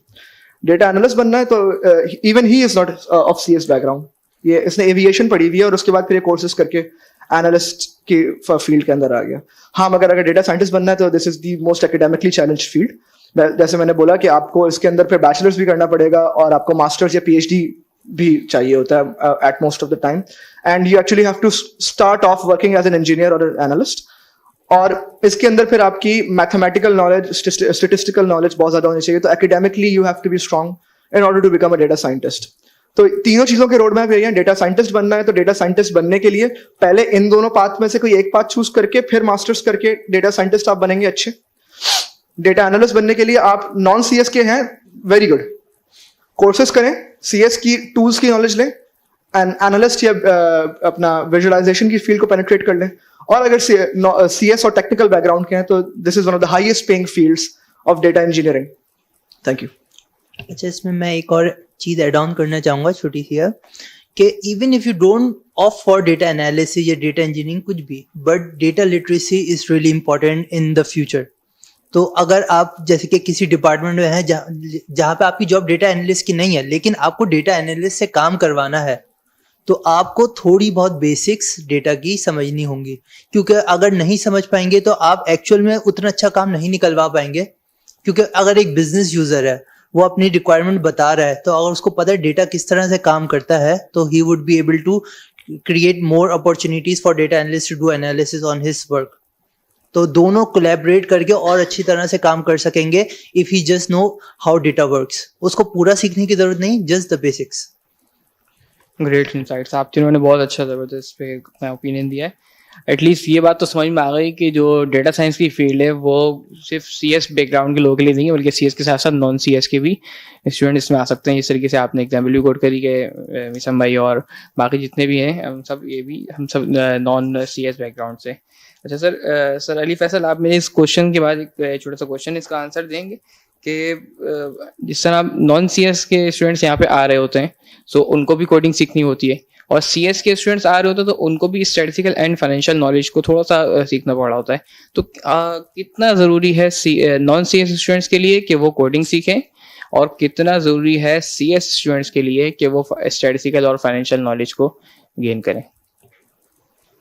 या इसके बगैर इनका गुजारा नहीं हो सकता? Let's talk about students with a software engineering or a computer science degree first. Again, Mustafa की फील्ड को परस्यू करना है तो आपको स्टेटिस्टिक्स की नॉलेज या फाइनेंस की नॉलेज नहीं चाहिए. आपको डेटा इंजीनियर की मैं फील्ड की थोड़ी सी एक्सप्लेनेबिलिटी दूं कि डेटा इंजीनियर का डे टू डे टास्क ये होता है कि उसके पास जो है वो बहुत सारी सोर्सेस से डेटा कलेक्ट होता है और वो एक बड़े से डेटा लेक के अंदर डंप होता है. अब उसका फॉर्मेट अलग होता है. फॉर एग्जाम्पल, आप करेंसी का डेटा कलेक्ट कर रहे हो और आपके पास PKR के अंदर भी डेटा आ रहा है, येन के अंदर भी डेटा आ रहा है, USD के अंदर भी डेटा आ रहा है और GBP के अंदर भी डेटा आ रहा है, राइट? अब मैं एक प्रिडिक्टिव मॉडल के अंदर मैं फोरकास्ट करना चाह रहा हूँ कि अगले आने वाले में दुनिया के क्या हालात होंगे, दुनिया की इकोनॉमी कैसे ट्रेंड करेगी, राइट? तो एट दिस पॉइंट मैं अगर ये सारा USD का डेटा और PKR का डेटा दे दूं, अब एक बंदे की जो सैलरी है वो 5.5 लाख रुपए है, PKR 5.5 लाख लिखा हुआ है, राइट? और एक इंसान की सैलरी जो है वो 2000 USD लिखी हुई है. मॉडल के अंदर जब मैं ये फीड करूंगा तो मॉडल क्या है? इट्स अ डम machine, like it's a computer function, right? तो वो तो नंबर को इंटरप्रेट कर रहा है. वो 2000 और 5 लाख को कर रहा है तो वो क्या बोलेगा? पाकिस्तान की इकोनॉमी अच्छी, यूएस की इकोनॉमी अच्छी है, राइट? सो यहां पे इसको उस डेटा को स्टैंडर्डाइज करना होगा. बहुत सारे लोग फॉर्म फिल करते हैं, फील्ड्स एम्प्टी छोड़ देते हैं. उस एम्प्टी फील्ड को फिल करने के लिए मुस्तफा को काम करना पड़ेगा कि भाई ये डेटा हमारा सही आ जाए. बिकॉज आप जब नंबर्स फीड कर रहे हो तो कोई अगर एम्प्टी फील्ड होगी तो वो मॉडल क्रैश कर जाएगा, वो बोलेगा भाई यहाँ पे नंबर ही नहीं था, मैं इसको रीड नहीं कर सकता. डेटा की पाइपलाइन, एक पूरा यूं करके एक जगह से डेटा पहुंच रहा है अहमद के पास जिससे वो चार्ट्स बना रहा है, पूरी पाइपलाइन उसको ये डिजाइन करेगा. तो that's totally, he does not need any financial और statistical knowledge in this case.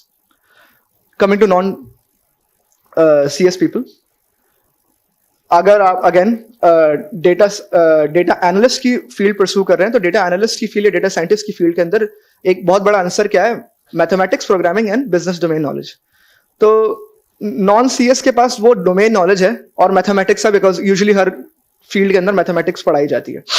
अब आती है टेक्निकलिटीज. तो एक प्रॉपर अगर आप कोर्स कर लें, फॉर एग्जांपल एक एक्चुरियल का ग्रेजुएट जो है वो R और पाइथन के अंदर अपने मॉडल्स को रन करना सीख जाए instead of Excel, he is saving the company a lot of time and money, और वो इन द एंड बेहतर इंटरप्रिटेशन के साथ आंसर्स दे रहा है. So to answer your question, data engineer बनना है तो नहीं, स्टैट्स की नॉलेज नहीं चाहिए, CS की नॉलेज चाहिए. डेटा साइंटिस्ट बनना है तो आपको बिजनेस की डोमेन को सीखना पड़ेगा. मतलब मैं कहीं पे जाता हूं तो मैंने फाइनेंस के अंदर काम किया तो मुझे फाइनेंस के सारे टर्म्स सीखने पड़े थे. राइट ऑफ बैलेंसेस क्या होते हैं, कस्टमर चर्न क्या होता है, और रेवेन्यू क्या होता है, और पेमेंट्स एंड डेब्ट्स क्या होते हैं, बैलेंस शीट्स किस तरीके से पढ़ते हैं, सब मुझे पढ़ना पड़ा था initially. But because I was bringing in my technicality, तो मुझे टेक्निकलिटी मेरी स्ट्रांग थी. डेटा एनालिस्ट के लिए भी आप जो है अगर नॉन CS के बैकग्राउंड के हैं और आप एक अच्छा सा एक ऐसा ट्रैक करते हैं जिसके अंदर आपको SQL सिखाई जा रही है, पाइथन सिखाई जा रही है और एक डेटा विजुअलाइजेशन टूल सिखाया जा रहा है, तो 6 months of rigorous practice. What I mean by rigorous is 40 hours each in SQL, 40 hours in Python, and 40 hours in a good visualization tool, Power BI, Tableau, Google Data Studio, will make you be in a position कि आप किसी company में जाके interview दे सकते हैं, having a non-CS degree as well. Thank you. Thank you sir. जब हम online courses की बात कर रहे होते हैं, अच्छा समझ में आ गया स्टूडेंट्स को कि हमें जो है ना अब ये चीज़ सीखनी है, पढ़नी है. वैसे हमें समझ नहीं बता दिया था कि Karachi.ai पे आप जाएंगे तो पूरा करिकुलम वहाँ पे डिफाइंड है. बट अगर ये प्रेजेंटेशन हमें अभी इस वक्त नहीं पता चल रही थी, इस वक्त अभी स्टूडेंट्स एक बात उनके जहन में क्वेश्चन आ रहा होता. और अगेन अब भी एक जर्नी बात हमें पता होनी चाहिए. मैं चाह रहा हूँ कि अलग अलग आपकी जो डोमेन्स हैं आप लोग स्पेसिफाई करें कि एक के बाद दूसरी किस तरह स्किल्स को हम एक्वायर करें ताकि इस पूरे डोमेन के एरियाज को हम कवर कर सकें. सर अहमद, आप बता दें पहले.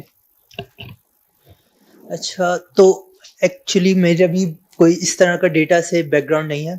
मैं एविएशन एरोनॉटिकल इंजीनियर हूँ, तो मुझे इसकी बिल्कुल भी नॉलेज नहीं थी. So I started learning on my own. Internet पे बहुत नॉलेज है, इतनी नॉलेज कि यू गेट ओवरवेल्म्ड. आपको समझ नहीं आता कि कहाँ से स्टार्ट करें, कौन सा पाथ चूज करें. सो Karachi.ai जो है वो एक ऐसा प्लेटफॉर्म है जो कि आपको बिगिनर्स का पाथ एक बताता है कि आपको ये चीज़ पढ़नी है, यहाँ से स्टार्ट करना है. और ये चीज़ें पढ़नी है। तो एक्चुअल में पढ़ना मुश्किल नहीं है ऑनलाइन, नॉलेज हर तरह की नॉलेज आपको ऑनलाइन मिल जाएगी, बट एक्चुअली जो जर्नी है किस तरह से कवर करनी है, जो आपका करिकुलम है, it's the most important thing.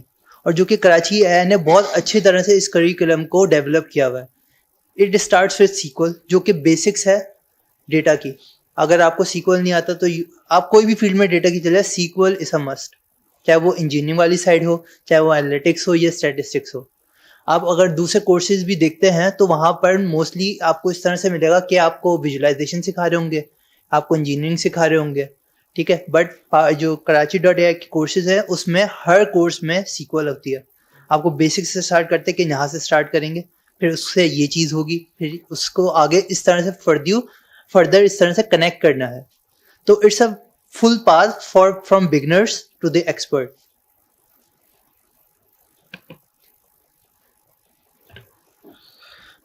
Day to day job पहला सवाल था कि डे टू डे जॉब हमारी कैसी होती है। नहीं सर, सवाल क्वेश्चन ये था कि जो है ना कहाँ से स्टार्ट करना है। हाँ सही, पाथ रिसोर्सेस पहली रिसोर्स तो उन्होंने बता दी आपकी। एंड फायदा ये बताता चलूँ कि अगर आप ट्रेनिंग लेते हैं Karachi.ai से, तो 3 कोर्सेज हैं for non CS certified visual analyst, जिसके अंदर आपको BI और SQL के ऊपर ज़्यादा फोकस होगा। Certified data analyst data science से रिलेटेड है थोड़ा सा, और सर्टिफाइड डेटा इंजीनियर जो है वो क्लाउड और डेटा इंजीनियरिंग की तरफ है। तो इसका एक मेजर फायदा यह है कि 4 महीने 5 महीने का जो मैंने आपको आवर्स बताए थे ना, कि 40 आवर्स रिगरस प्रैक्टिस के साथ, तो उसमें से हाफ या हाफ से ज़्यादा टाइम जो है आपका इनकी कमिटमेंट के साथ गुजर जाता है। हमारा हफ्ते में एक कोर्स होता है, हफ्ते के एक दिन हमारा कोर्स होता है वीकेंड के ऊपर, और वो दोपहर 1 बजे स्टार्ट होता है और शाम 7 बजे खत्म होता है। तो उसमें एक आई थिंक 20 मिनट की ब्रेक होती है, तो एक 20 मिनट की ब्रेक होती है, तो you're actually spending a lot of time being engaged by the instructor, और आप हैंड्स ऑन प्रैक्टिस कर रहे होते हैं, तो वो आपकी कॉन्सेप्ट और हैंड्स ऑन सब कुछ साथ हो रहा होता है, और दिन के 6 घंटे for 4 months is a very good amount of time that you are investing. Online sources के अंदर अगर मैं कुछ क्लियरली बताऊं कि जैसे इसने तो बोल दिया इंटरनेट बहुत बड़ी जगह है, but where to start from, right. SQL या Excel के अंदर डेटा एनालिसिस सीखने के लिए बिल्कुल पहली रिसोर्स यूट्यूब है। Alex the analyst is a very good channel, जिसके ऊपर वो पावर BI, SQL, पाइथन और इनके Excel के कोर्स उसने छोटी छोटी प्लेलिस्ट बनाई हुई है डेटा एनालिस्ट के पर्सपेक्टिव के अंदर, कि डेटा एनालिस्ट को कौन कौन से फंक्शंस दरकार होते हैं, क्या इस्तेमाल करता है। तो Alex the analyst is a YouTube channel, इसके ऊपर आप इनकी प्लेलिस्ट देख सकते हैं। ALEX, Alex the Analyst. The second channel that is my go-to channel for teaching statistics and machine learning is StatQuest. STAT Stat QUEST Quest. यहाँ से आपको स्टेटिस्टिक्स की नॉलेज बहुत अच्छी तरीके से एक्सप्लेनेबिलिटी के साथ मिलती है। कोर्स एरा के ऊपर मशीन लर्निंग का एक बहुत अच्छा कोर्स है, स्टैनफोर्ड यूनिवर्सिटी का मशीन लर्निंग का। तो उसमें from very basic till very advance machine learning का कोर्स है स्टैनफोर्ड का। तो ये कुछ ऑनलाइन रिसोर्सेज हैं। एंड चौथी सबसे कन्वीनियंट एंड सबसे टू द पॉइंट, ChatGPT। ये बोलो भाई मुझे ये कॉन्सेप्ट पढ़ना है, मुझे बच्चों की तरह समझा दो, वो आपको एग्जाम्पल्स, कोड बच्चों की तरह सब समझाएगा, कोड भी लिख के देगा। तो राइट डाउन दिस 4 रिसोर्सेज। और 5वीं सबसे बड़ी रिसोर्स, टाइम डेडिकेट करना है, इन्वेस्ट करना है, तो आके आप ऑन साइट कोर्स भी करें हमारा। अच्छा, इसमें मैं एक दो चीज़ें और ऐड कर देता हूँ कि बेसिकली हमने देखा कि यार आप Karachi.ai से कोर्स कर रहे हैं, ठीक है, और आप ऑनलाइन जा रहे हैं, कॉर्सेरा पे जा रहे हैं, ठीक है, यहाँ से आपने कोर्सेज कर लिया, आपके पास सर्टिफिकेट्स आ गए, ठीक है। तो बेसिकली इन द एंड आपने करना क्या है, आपने जॉब के लिए अप्लाई करना है। सो इन कोर्सेज का, इन सर्टिफिकेशन का जो इम्पैक्ट होता है, वो इम्पैक्ट क्या होता है। अब एज अ सीनियर रिसोर्स हम कभी रिक्वेजिशन वगैरह डालते हैं कि हमें जो है वो एक जूनियर रिसोर्स चाहिए, ठीक है। तो हमने एक रिक्वेस्ट डाली, अब उस रिक्वेस्ट पे मेरे पास 200 CVs आ गई। अब मैं 200 CVs बैठ के देखता तो नहीं रहूँगा, या हर किसी को इंटरव्यू के लिए तो नहीं बुलाऊंगा, ठीक है। तो अब एक बंदा है जो कि बेसिकली उसने ग्रेजुएशन कंप्लीट की हुई है, बट उसके पास 0 एक्सपीरियंस है, उसने सिर्फ एक FYP किया हुआ है, फाइनल प्रोजेक्ट किया हुआ है, दैट्स इट। एक बंदा है जो कि 6th सेमेस्टर में, उसके पास 3 सर्टिफिकेशंस हैं ऑनलाइन प्लेटफॉर्म्स की या जो है वो ऑन साइट प्लेटफॉर्म्स पे जाके उसने 3 से 4 सर्टिफिकेशंस की हुई हैं, ठीक है, और उसने 2 से 3 प्रोजेक्ट्स भी बनाए हुए हैं जो कि बेसिकली उसने उन्हीं कोर्सेज में पढ़े थे। तो मैं किस बंदे को प्रेफर करूंगा? सेकंड बंदे को, ठीक है, जिसने हैंड्स ऑन काम किया हुआ है, जिसने कोर्सेज किए हुए हैं। मैं तो यही समझूंगा कि यार ये बंदा जो है ये बेसिकली इंटरेस्टेड है इस फील्ड में, ठीक है, बजाय उसके कि वो बंदा जो कि ग्रेजुएशन करके बैठा हुआ है लेकिन उसने सिर्फ एक प्रोजेक्ट बनाया जो कि फाइनल ईयर की रिक्वायरमेंट होती है, ठीक है। तो आप लोगों को अगर ये इस तरह के कोर्सेज करने हैं तो देखें, एंड गोल आपका ये नहीं है कि मुझे लाजमी जॉब करनी है, ठीक है। एंड गोल आपका ये हो सकता है आप अपनी डेली रूटीन के जो आपके काम होते हैं, ठीक है, आप उनको जो है वो स्ट्रीमलाइन कर सकते हैं, आप उनको ऑटोमेट कर सकते हैं। मेरी एक पर्सनली आदत है, मुझे कोई काम करना होगा, ठीक है, रिपीटेटिवली मुझे अगर कोई काम करना होगा तो मैं मैनुअली कभी भी नहीं करूंगा, मैं जाके उसकी एक स्क्रिप्ट बना देता हूँ जो कि खुद ब खुद काम होता रहता है मेरा। मुझे ईमेल सेंड करनी थी, ठीक है, 100 to 200 पर्सन्स को मुझे जो है वो एक एक करके ईमेल सेंड करनी थी। तो मैंने 5 घंटे लगाए, लेकिन मैंने एक कोड बना लिया, ठीक है। वो कोड बेसिकली क्या करता है, वो एक टेक्स्ट की फाइल लेगा जिसमें सारी ईमेल्स लिखी हुई हैं, दूसरी टेक्स्ट की फाइल लेगा जिसमें मैंने पूरा कंटेंट लिखा हुआ है, और वो एक एक करके सारी जो है वो ईमेल सेंड कर देगा, ठीक है। इसी तरह मुझे जो है वो व्हाट्सएप पे मैसेजेस सेंड करने थे ग्रुप्स में, ठीक है, तो मैंने वो सारे ग्रुप्स के नाम और सारी चीजें मैंने लिस्ट डाउन की हुई थी और मैंने स्क्रिप्ट चलाई, विद इन 2 मिनट्स उसने हर बंदे को जो है वो मैसेज सेंड कर दिया। तो आप अपने डेली जो आप लोगों के काम है, आप लोगों ने एक्सेल को मेंटेन करना है, उसमें से डेटा एक्सट्रैक्ट करना है, आपने किसी को मैसेज करना है, कोई भी चीज करनी है, नोटिफिकेशन सेंड करनी है, तो ये सारे काम आप कर सकते हैं। तो इसके लिए आप ऑनलाइन कोर्सेज कर लें, आप ऑन साइट कोर्सेज कर लें। ऑन साइट को मैं प्रेफर थोड़ा सा ज्यादा करता हूँ क्योंकि आई वॉज फाउंड ऑफ के 2016 में मैंने यूनिवर्सिटी अपनी स्टार्ट की थी, मेरी फर्स्ट और सेकंड जो है वो CGPA आई थी 2.2, ठीक है, तो घर पे नहीं बताई थी, मैंने छुपा के रखी थी। लेकिन जो है वो 2017 से मैंने ऑनलाइन कोर्सेज करना स्टार्ट किए थे। उसके बाद से मेरी जो CGPA है उसमें जो इंक्रीज आया था वो 2.6, 2.9, देन फिर 3.1। तो मैंने तकरीबन 30 to 35 ऑनलाइन सर्टिफिकेशन की हुई थी, ठीक है। उसके बाद मैं कराची AI का मैंने पहला कोर्स किया था, और ये जो सारी सर्टिफिकेशन थी ये मैंने फ्री ऑफ कॉस्ट की थी, ठीक है। इन एक एक सर्टिफिकेशन की कॉस्ट तकरीबन $100 होती है। तो आप अंदाजा लगाएं कि कितने थाउजेंड ऑफ डॉलर्स जो है वो मैंने सेव किए थे just because of Karachi AI, कि उन्होंने जो पूरा करिकुलम बनाया हुआ है, हमने फ्री में अप्लाई किया था फाइनेंशियल एड के लिए और वो हमारी अप्रूव हो जाती थी, और हम सारे कोर्सेज फ्री में कर रहे थे। मैंने गूगल की सर्टिफिकेशन स्पेशलाइजेशन कोर्स था वो मैंने फ्री में किया है कौरसेरा से। तो वहां पे आपको बहुत सारी नॉलेज मिलेगी, लेकिन जो चीज आप ऑन साइट आके सीख सकते हैं ना, वो आपको ऑनलाइन कभी भी नहीं मिलेगी। तो वो पहला कोर्स था जिसमें बेसिकली मैंने खुद पे किया था, एक अच्छी खासी अमाउंट मैंने पे करके मैंने पहला कोर्स किया था, और वो पे करते हुए मुझे थोड़ा सा हो रहा था कि यार ये पहली मर्तबा मैं पे कर रहा हूँ एक अच्छी खासी अमाउंट, लेकिन वो करने के बाद मुझे इतना अंदाजा जरूर हो गया था। उसके बाद मैंने शायद 1 या 2 सिर्फ ऑनलाइन कोर्सेज किए होंगे। सेकंड कोर्स आया डेटा इंजीनियरिंग का कराची AI का, मैंने वो भी किया, ठीक है। तो ऑन साइट में एक होता है कि डेडिकेशन हो गई, आप इंटरेक्ट कर रहे हो तो आपके सामने इंस्ट्रक्टर होगा, आपको कोई क्यूरी है आप वो वहां पे जो है अपनी रिजॉल्व करवा सकते हो, बजाय इसके कि आपके जहन में कोई डाउट रह जाए। तो ये थोड़े से फायदे हैं ऑन साइट के, लेकिन अगर आप समझते हैं कि आप वो सारी चीजें ऑनलाइन कर सकते हैं, तो ये सारा मटेरियल जो हम यहाँ पे पढ़ा रहे होते हैं ये सारा का सारा ऑनलाइन फ्री में अवेलेबल है, तो आप ऑनलाइन कर सकते हैं। Really helpful sir. अच्छा, मेरा अगला सवाल थोड़ा सा जो है डिफरेंट है। मैं चाहूँगा कि आप लोग वो बताएं कि आप लोगों को चैलेंजेस क्या क्या आते हैं डेली वर्क के अंदर, और इन चैलेंजेस को आप कैसे टैकल करते हैं। साथ में अब ये कि जो टाइम हमें अलाउ किया हुआ था वो ऑलमोस्ट कंप्लीट हो गया, तो थोड़ा सा जल्दी सेशन को कंप्लीट करेंगे। तो सर आप लोग तीनों एक ही करके बता दें मुझे अपना। डेली चैलेंजेस जल्दी जल्दी डिस्कस करते हैं। मैं एक राइड हेलिंग कंपनी से बिलोंग करता हूं जिनका काम यह है कि एक बंदे को पिकअप करें एक जगह से दूसरी जगह पर ड्रॉप ऑफ करें। तो सबसे पहला यह है कि हमारे पास डिमांड एंड सप्लाई का गैप होता है। कुछ आवर्स के अंदर आप लोगों ने देखा है कि आपके पास पीक फैक्टर लगा हुआ होता है, आपसे रेगुलर किराए क्या 20% 30% ज़्यादा किराया चार्ज किया जा रहा होता है एट 5 PM और 7 AM इन द मॉर्निंग। तो डिमांड एंड सप्लाई की नीड को एनालाइज करना और उनको मीट करना। नंबर 2, पोटेंशियल वो कस्टमर्स ढूंढना जो ज्यादा किराया दे सकते हैं। Okay, so you and I can both open our phones and we can book a ride to the same destination. What I'm interested to do is कि आप दोनों को सेम कराया ना है. अगर ये ज्यादा ट्रैवल करते हैं और इनकी जो स्पेंडिंग हैबिट्स है उसको देख के शायद मैं इनको 10 रुपए ज्यादा कराया दे दूं. इनको 10 रुपए का अंदाजा नहीं होगा, मगर एक इंसान जो कि जाता ही नहीं है मेरे साथ, उसको जो है उसकी प्रोपेंसिटी टू पे, उसकी कैपेसिटी टू पे कम है, तो उसको मैं शायद शुरू में ऑन बोर्ड करने के लिए, उसको फ्रीक्वेंट बनाने के लिए किराया शायद कम दिखाऊं. सही है.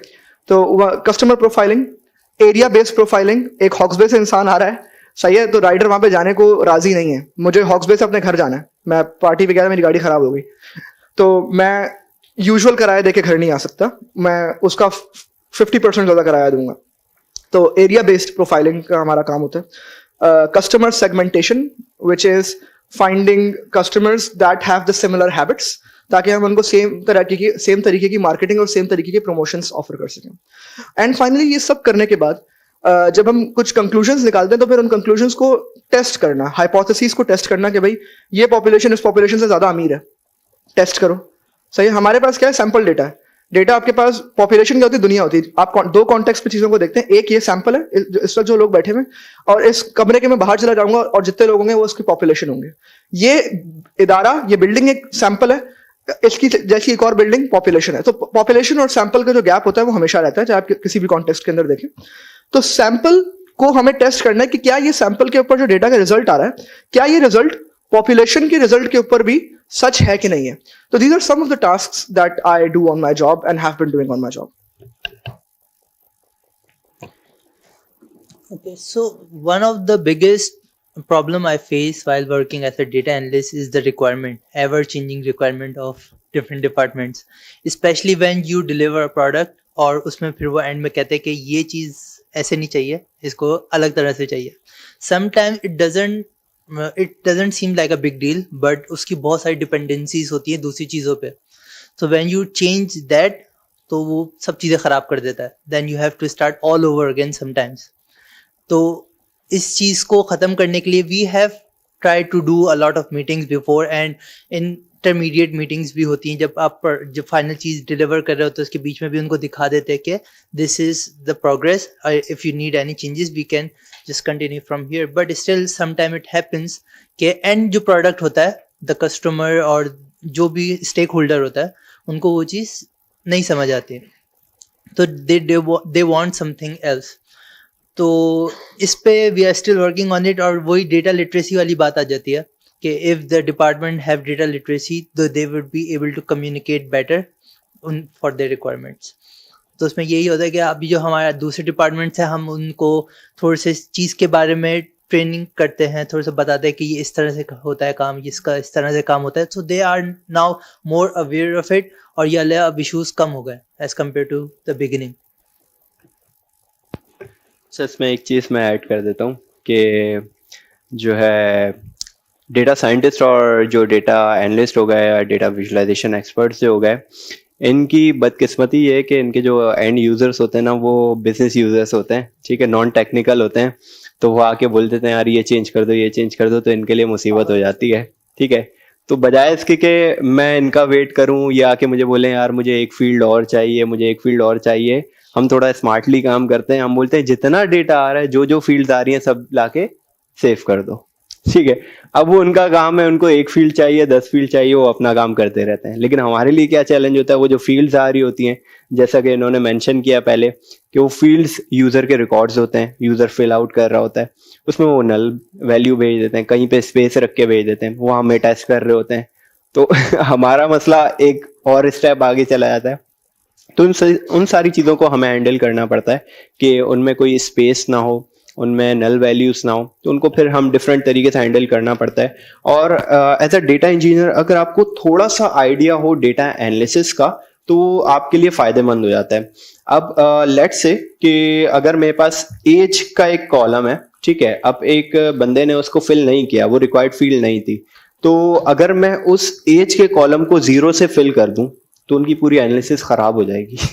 ठीक है, तो वो फिर हम कुछ इस तरह के नंबर्स रख देते हैं, -1 फ्लैग रख देते हैं, हम इनको बता देते हैं कि -1 जहां पे भी आएगा इसका मतलब ये है कि वो नल वैल्यूज थी। फिर वो एनालिसिस किस तरह उसको ट्रीट करता है, वो उसको मीन से फिल आउट कर ले या वो डिफरेंट चीजों डिफरेंट कॉलम की बेसिस पे उसको फिल आउट कर रहे होते हैं। तो हम अपना काम इस तरह कर रहे होते हैं। सेकेंडली ये होता है कि डेटा की जो डिलीवरी है, जो डेटा आ रहा है हमारे पास, वो ऑन टाइम होनी चाहिए, ठीक है, मतलब रियल टाइम होनी चाहिए आपकी। तो उसमें हमें काफी चैलेंजेस आते हैं। कभी कभार ऐसा होता है कि हमारे पास नंबर ऑफ रिकॉर्ड्स बहुत ज्यादा आ रहे होते हैं। मैं एक यूज केस पे काम कर रहा था जिसमें मेरे पास 1 सेकंड में 13,000 रिकॉर्ड्स आ रहे होते हैं, ठीक है। तो मुझे 5 मिनट का डेटा जो है वो आगे जो है वो एग्रीगेट करके सेंड करना होता था।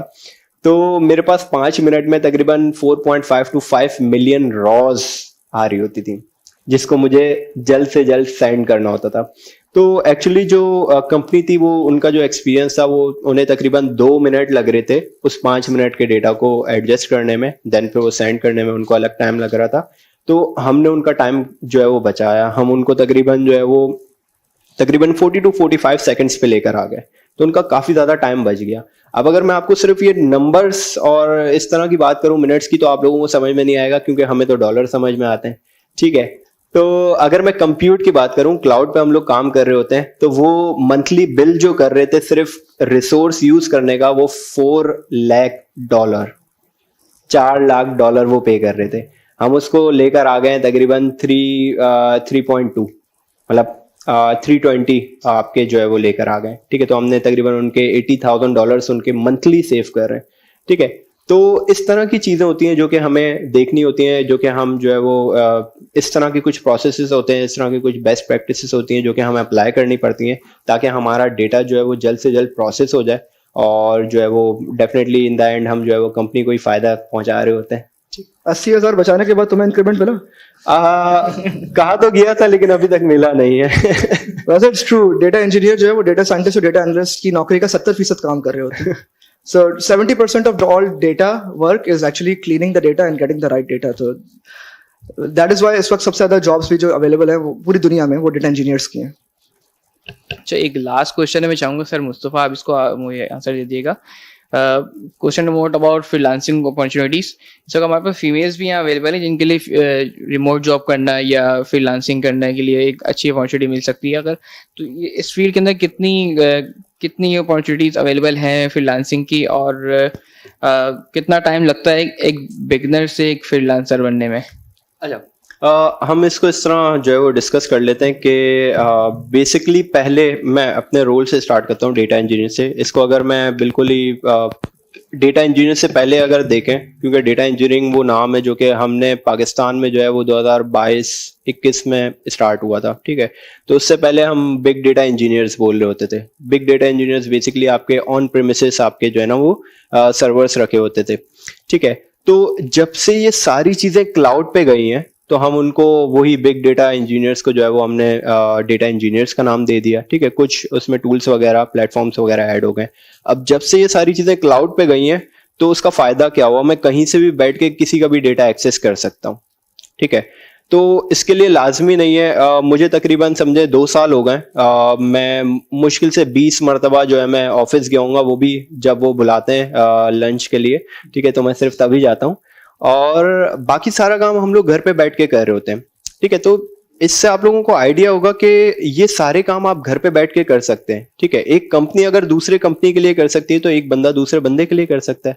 आप फ्रीलांस पे जाएं, फ्रीलांस पे आपके पास बहुत सारे प्रोजेक्ट्स आ रहे होंगे, ठीक है। वो आपको एक्सेस देंगे उनके क्लाउड प्लेटफॉर्म का, आप उनके क्लाउड प्लेटफॉर्म को एक्सेस करें और आप उनका काम कर दें, ठीक है। देन वो आपको जो है वो डॉलर ट्रांसफर कर देंगे, ठीक है। अब अगर बात करते हैं कि डेटा साइंटिस्ट की, ठीक है, डेटा साइंटिस्ट भी इसी तरह, आपका सारा डेटा जो है वो क्लाउड पे पड़ा हुआ होगा, आपने उसी पे जो है वो अपने मशीन लर्निंग, डीप लर्निंग के मॉडल्स बनाने हैं, वहीं पे आपने डिप्लॉय करना है, ठीक है। तो आपको मैनुअली जाने की तो जरूरत ही नहीं है। जहां मैनुअल जाने की जरूरत खत्म हो गई, वहां पे आप फ्रीलांस लेकर आ गए, ठीक है। इसी तरह आपने डैशबोर्डिंग करनी है, डैशबोर्डिंग भी पब्लिकली किसी URL पे आपने पब्लिश करनी है, ये सारे काम आपने ऑनलाइन कर दिए। अब बात करते हैं कि आप स्किल्स कितने टाइम में सीख सकते हैं, ठीक है। तो ये वो बात हो जाएगी कि एक बंदा है वो एक काम जो है वो 10 दिन में सीख लेता है, एक बंदा 1 महीने में लगा देता है, ठीक है। तो इसकी एक छोटी सी एग्जांपल है कि अगर मुझे एक घर साफ करने के लिए 30 दिन दिए जाएं, तो मैं 30 दिन ही लगाऊंगा घर साफ करने में, और वही काम अगर मुझे बोला जाए 1 दिन में करना है, तो मैं 1 दिन में कर लूंगा, ठीक है। तो टोटली डिपेंड करता है कि आप कितने जल्दी उस चीज को जो है वो अडॉप्ट करना चाहते हैं, कितना आपका खुद का जो है वो एग्रेशन आप दिखाते हैं और आप जो है वो जल्दी से जल्दी जो है चीज़ों को अडॉप्ट करते हैं, ठीक है। लेकिन यहाँ पे एक और चीज़ आ जाती है कि हर बंदा इस कैपेबल नहीं होता कि वो बहुत जल्दी चीज़ों को जो है वो लर्न कर ले, ठीक है। तो टेक योर टाइम, आप टाइम लें, आप आराम आराम से चीज़ें करें, लेकिन समझ के करें। बहुत सारी चीज़ें होंगी जो कि आपको अभी समझ में नहीं आएंगी, लेकिन थोड़ा सा टाइम लगता है उसमें। और इसी तरह हमने भी स्टार्ट किया था। मैं कह रहा हूँ कि मैं एक हफ्ते में जो है मैं 10 चीज़ें करता था, तो 10 चीज़ों में से मुझे 8 समझ में आती थी, 2 समझ में नहीं आती थी, ठीक है। तो ऐसा नहीं है कि मैं उन 2 चीज़ों को समझने में 2 महीने और लगा देता। मैंने उन चीज़ों को नोट डाउन किया, उन चीज़ों को मैंने स्किप किया और मैंने आगे चीज़ें लर्न करना शुरू कर दी। तो इवेंचुअली क्या होगा, 2 से 3 महीने के बाद आप उस पॉइंट पे पहुंच जाएंगे कि वो जो 2 पॉइंट थे वो भी आपके क्लियर हो जाएंगे। तो आपने एक लूप में नहीं फंसा लेना अपने आप को, ठीक है। आपने जो है अपने आप को इंक्रीज करते रहना है। अगर कोई ऐसी चीज आ रही है, किसी चीज की आपको हेल्प नहीं मिल रही, तो उस चीज को वहीं पे रोक दें, आगे बढ़े वहां से। Thank you for all my panelists, Sir Ali Faisal, Sir Ahmed and Sir Mustafa. आप तीनों की ने जो इनसाइट्स हमसे शेयर की हैं बहुत ज़बरदस्ती, और होपफुली सब ने इसको ऑब्जर्व किया होगा। अब हम अपने इस पैनल के जो नेक्स्ट फेज है उसके लिए बढ़ते हैं, जो हमारा क्यू सेशन है। मैं चाहूँगा कि ऑडियंस में से किसी के पास इसको स्किप कर दें, ठीक है sir. Thank you so much sir, आप ऑडियंस का भी जिन्होंने इसको बहुत अच्छी तरह विजिटेड होकर सुना और सब चीज़ों को ऑब्जर्व किया। पैनलिस्ट का भी बहुत बहुत शुक्रिया। Thank you so much.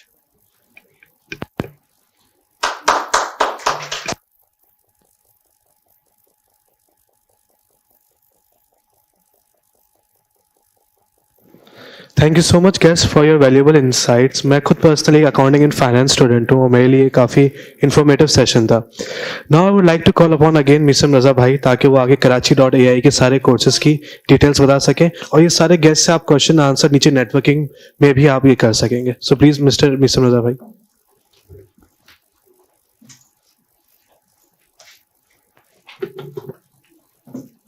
Okay जनाब, तो कितने लोग इस वक्त जाग रहे हैं, मोटिवेटेड हैं, या नेटवर्किंग का इंतजार कर रहे हैं कि हमारा जो फजीलत का टाइम वो कब आएगा? ऑलराइट, सो होपफुली आपको क्लियर हो चुका होगा कितना बड़ा स्कोप है इस फील्ड का और ब्राइट फ्यूचर अहेड। माशाल्लाह ये सारे Mustafa, Tauqeer, Ahmed, Ali Faisal, these are all graduates of Karachi.ai, जो कि आपने देखा कि इंडस्ट्री बैकग्राउंड के अंदर एक रिप्रेजेंट भी कर रहे हैं और आपको यहाँ पे चीज़ों को डिटेल कर रहे हैं। तो मैं चाहूँगा कि कम्युनिटी के फ्यूचर स्टार्स जो हैं वो आप लोग हैं और वो आप लोग भी इसी तरह पैनलिस्ट बनेंगे, किसी और इवेंट में कुछ और लोगों को गाइड कर रहे होंगे। सो थोड़ा सा मैं यहाँ पे क्विकली आप लोगों को गाइड कर देता हूँ कि क्या हम कोर्सेज करवाते हैं। और आपने शुरू में ये जर्नी देखी थी और मैंने आप लोगों से वादा किया था कि मैं आप लोगों को एंड में जो है वो इन कोर्सेज के बारे में डिटेल करूंगा। सो this is the entire journey जो कि आपको नजर आ रही है। You became a community member, hopefully अब तक आपने फेसबुक ग्रुप ज्वाइन कर लिया होगा। अब जैसे कि बात की कि हमारे पास 2 तरह के लोग होते हैं, एक CS ओरिएंटेड लोग होते हैं जो कि टेक्निकल बैकग्राउंड रखते हैं, और एक वो जो कि नॉन CS हैं, जैसे फाइनेंस के लोग, मेरी तरह के लोग, और अली फैसल है, और इसके अलावा अहमद है। इस तरह के लोग मौजूद हैं। तौकीर है, Tauqeer is one of the person from actuarial science background, ठीक है जी। सो द आइडिया इज कि जो नॉन CS के लोग हैं उनको डेटा साइंस, AI, ML से मुताल्लिका जो भी टूल्स हैं उनको समझना और सीखना जरूरी है। जैसे कि अली फैसल ने बात की कि मीन्स टू एन एंड क्या है, ये सारे टूल्स हैं, ये टेक्निक्स हैं, ये सारी चीजें, बट एंड इन इटसेल्फ क्या है? You are either working for a business, you are saving the cost for them, या either making money for them. For example, if you are able to upsell something, दराज के अंदर आपने एक algorithm बनाया जिसके जरिए people you may like it और लोग उससे ज्यादा परचेज कर रहे हैं, तो you are selling आपका algorithm translated into dollars. Just how? क्योंकि आपने वो जो चीज बनाई है वो बेहतरीन रिकमेंडेशन देती है एंड पीपल आर इनवाइटेड कि वो जो चीज खरीदने आए थे उसके बाद उनको एक और जरूरत महसूस हो गई, उन्होंने फर्दर सेल कर लिया, तो अप सेल हो गया या क्रॉस सेल हो गया जिसको हम कहते हैं। यहां तक क्लियर है? दूसरी तरफ अगर फॉर एग्जांपल आपने एनालिसिस किया और आपने ये कहा कि हम वैसे तो सारे के सारे, for example I am working in Foodpanda, तो यहां पर मैं सारे लोगों को वाउचर दे देता हूं 1000 रुपए का, तो क्या ये बेहतर है या कुछ स्पेसिफिक लोगों को 1000 रुपए के वाउचर दूं, ये बेहतर है? स्पेसिफिक लोगों को देना ताकि मेरा कम से कम मार्केटिंग का बजट यूटिलाइज हो। So you are saving the cost for the organization that can be implemented in any other else part, जो कि बच जाएगी। सो बिजनेस प्रोफेशनल्स के लोगों को सबसे पहले ये समझने की जरूरत है कि अगर आप ऑलरेडी एक्सेल जानते हैं, तो जैसे इस वक्त आज के जमाने में एक्सेल आप किसी भी इंटरव्यू में अपेयर होते हैं तो वो कहते हैं ना यार ये तो आता ही होगा. डज एनीवन नो कि यार इंग्लिश क्या हम कह सकते हैं अपने रेज्यूमे में आज लिखते हैं कि इंग्लिश मुझे आती है, ये मेरा कारनामा है? नथिंग. एक्सेल मुझे आता है, ये मेरा कारनामा है. अब वो भी कारनामा नहीं रहा, राइट? सो उस तरीके से एक्सेल का जो नया एवोल्यूशन है is to work with the large set of data sets. और आपने ये नोटिस किया कि जितने भी large set of data sets होते हैं वो एक्सेल में नहीं होते. कहां पे होते हैं? डेटाबेसेस में. ठीक है नी? डेटाबेसेस से बीआई टूल्स, जो कि बिजनेस इंटेलिजेंस टूल्स कहा जाता है जिनको, वो कनेक्ट होते हैं and they are able to fetch a lot of big data. और फिर उसके जरिए वो क्या करते हैं? उस पर एनालिसिस करते हैं, उस पर डैशबोर्ड्स बनाते हैं, उस पर प्रिडिक्टिव एनालिटिक्स करते हैं. जैसे एग्जांपल देता हूं मैं आप लोगों को. अगर फॉर एग्जांपल एक एनालिसिस की एग्जांपल देता हूं, उससे आपको समझ में आएगा कि बिजनेस के लोग कैसे काम करते हैं. एक स्टोर ओनर एक स्टोर के अंदर कस्टमर्स आ रहे होते हैं. उसने एक चीज ये नोटिस किया कि फॉर एग्जांपल रमजान के अंदर हमारे पास पकौड़ों का जो है वो मसाले का मिक्स है, उसके साथ लोग रूह अफ़ज़ा की बोतलें भी लेके जाते हैं. एक अलग सेक्शन है और एक अलग सेक्शन है. तो लोग एक सेक्शन से निकलते हैं, दूसरे सेक्शन में जाते हैं, वो चीज लेकर जाते हैं. What he made a change after the analysis of data कि वो लोग जो मसाला भी खरीद रहे हैं और रूह अफ़ज़ा की बोतल भी खरीद रहे हैं, उन्होंने दोनों के रैक बराबर में मिला के खड़े कर दिए. अब इससे क्या हुआ कि वो लोग जो कि जाने की इनकन्वीनियंस रखते थे या जिनको पता नहीं था कि दूसरे सेक्शन में रूह अफ़ज़ा मौजूद है, वो बराबर बराबर में देख के दे आर एंटाइस्ड और वो रूह अफ़ज़ा भी परचेज करके जा रहे हैं. ये बात समझ में आ रही? So this is the perfect example of a business person using data to analyze things and उसके जरिए उसने क्या किया? अपसेल किया, क्रॉस सेल किया, रेवेन्यू जनरेट किया. अब ये स्किल्स अगर आपको सीखने हैं, और हर बिजनेस ये चाहता है कि हम ऐसे लोग हायर करें, या तो वो हमें कमा कर दें या हमें कॉस्ट बचा कर दें. दो ही तरह के लोग हायर होते हैं. तो अगर ये स्किल्स आप अपने पास डेवलप करना चाहते हैं तो certified visualisation expert is one of the entire early course that you can opt in. Then फिर आपके पास एडवांस एनालिसिस आता है. मतलब ये कि अगर आप ये देखना चाहते हैं कि ठीक है मेरे पुराने डेटा की बेसिस पे मुझे ये तो समझ में आ रहा है कि ये क्या चीज है, लेकिन क्या पुराने डेटा की बेसिस पे मैं आगे ये देख सकता हूं कि फ्यूचर में क्या होने वाला है. जैसे for example every time in Ramzan मेरा रूह अफ़ज़ा जो है वो सबसे ज्यादा बिकना स्टार्ट होता है. ठीक है नहीं, मैं रूह अफ़ज़ा की यहाँ पे मार्केटिंग नहीं कर रहा, मगर ये कि मैं आपको सिर्फ समझाना ये चाहता हूं कि हर रमजान में मेरे पास रूह अफ़ज़ा ज्यादा बिकता है, या हर सर्दी के अंदर गर्म कपड़े ज्यादा जाते हैं. So there is a cyclical pattern. मतलब ये कि सीजनैलिटी मौजूद है डेटा के अंदर. करेक्ट? सो अगर मैं इन एनालिसिस को टर्न करना चाहता हूं कि अगले विंटर में क्या होगा, तो आई कैन प्रिडिक्ट कि मेरे पास अगले विंटर में भी गर्म कपड़े ज्यादा बिकेंगे, अगले रमजान में भी रूह अफ़ज़ा ज्यादा बिकेगा. इतनी सप्लाई मुझे रखनी है. अगर फॉर एग्जाम्पल कस्टमर आता है और मेरे पास सप्लाई नहीं मौजूद है, तो मैं क्या कर रहा हूं? Is it a loss of business for me? Yes. तो दिस मीन्स कि if I am able to predict my demand and मैं अपनी सप्लाई को उससे मैच कर दूं, तो I will be able to make optimal profits. Make sense? So this is called predictive analysis. Predictive analysis is all around the machine learning and AI part, जिसके अंदर हम फोरकास्टिंग की टेक्निक्स भी हैं, बहुत सारे नए एल्गोरिथम्स हैं, उनको इस्तेमाल करते हैं. तो certified data analyst is a gradual progression for a business person कि पहले वो बेसिक सीख ले, डिस्क्रिप्टिव एनालिटिक्स, अपने डेटा को समझना, उसको एनालाइज करना, उसको क्यूरेट करना और प्रेजेंट करना. जैसे कि यहाँ पे एक और अली और अहमद ने बात की थी, story telling. Story telling is something जो अभी मैंने आपके सामने की. मैंने अभी आपको रूह अफ़ज़ा वाली स्टोरी समझाई, मैंने अभी आपको क्रॉस सेलिंग वाली स्टोरी समझाई. This is kind of an art that is called story telling. So अगर आप ऑर्गेनाइजेशन में प्रेजेंटेशन दे रहे हैं और आपको ये नहीं पता कि मैं ये क्यों चीज रिकमेंड कर रहा हूं, what's the story behind, why we should do it, तो ये अगर आर्ट नहीं आता है तो you would not be able to sell your insight. और अगर आप अपनी इनसाइट नहीं बेच सकते तो आप ऑर्गेनाइजेशन को कुछ ना कमा के दे रहे हो ना कुछ बचा कर दे रहे हो. राइट? सो ये इंटायर स्किल्स हैं. इसके अलावा कंप्यूटर साइंस ट्रैक है. जैसे कि हम ये कहते थे कि यहां पर मैं थोड़ा सा आपको कंपैरिजन में बता देता हूं. तमाम यहां पर कोर्सेज नजर आ रहे हैं. अगर आप यहां नोटिस करें कि बिगनर फ्रेंडली कौन सा कोर्स मौजूद है? Certified viz expert. Correct? And then intermediate level पे आपको क्या मिलता है? Machine learning, statistics, coding with Python. यहां पर आपको इंटरमीडिएट में भी चीजें मिल रही हैं. And then followed by the technical mastery, जिसको हम ये कहते हैं CS ओरिएंटेड लोग, जो कि APIs, क्लाउड कंप्यूटिंग, डेटा को एक जगह से निकालना, लेकर जाना, लाना, ये सारी चीजें जो करता है वो डिफरेंट एक डेटा इंजीनियर काम कर रहा होता है। तो आपको लेवल ऑफ डिफिकल्टी नजर आ रहा होगा। अच्छा, इससे एक तासुर ये मिलता है कि शायद ये ग्रेजुअल प्रोग्रेशन है। हाँ, फॉर बिजनेस डोमेन ट्रैक, जैसे ऊपर येलो से मार्क हुआ हुआ है, बिजनेस डोमेन ट्रैक वाले कहां से स्टार्ट करेंगे अपनी जर्नी? विज एक्सपर्ट से स्टार्ट करेंगे।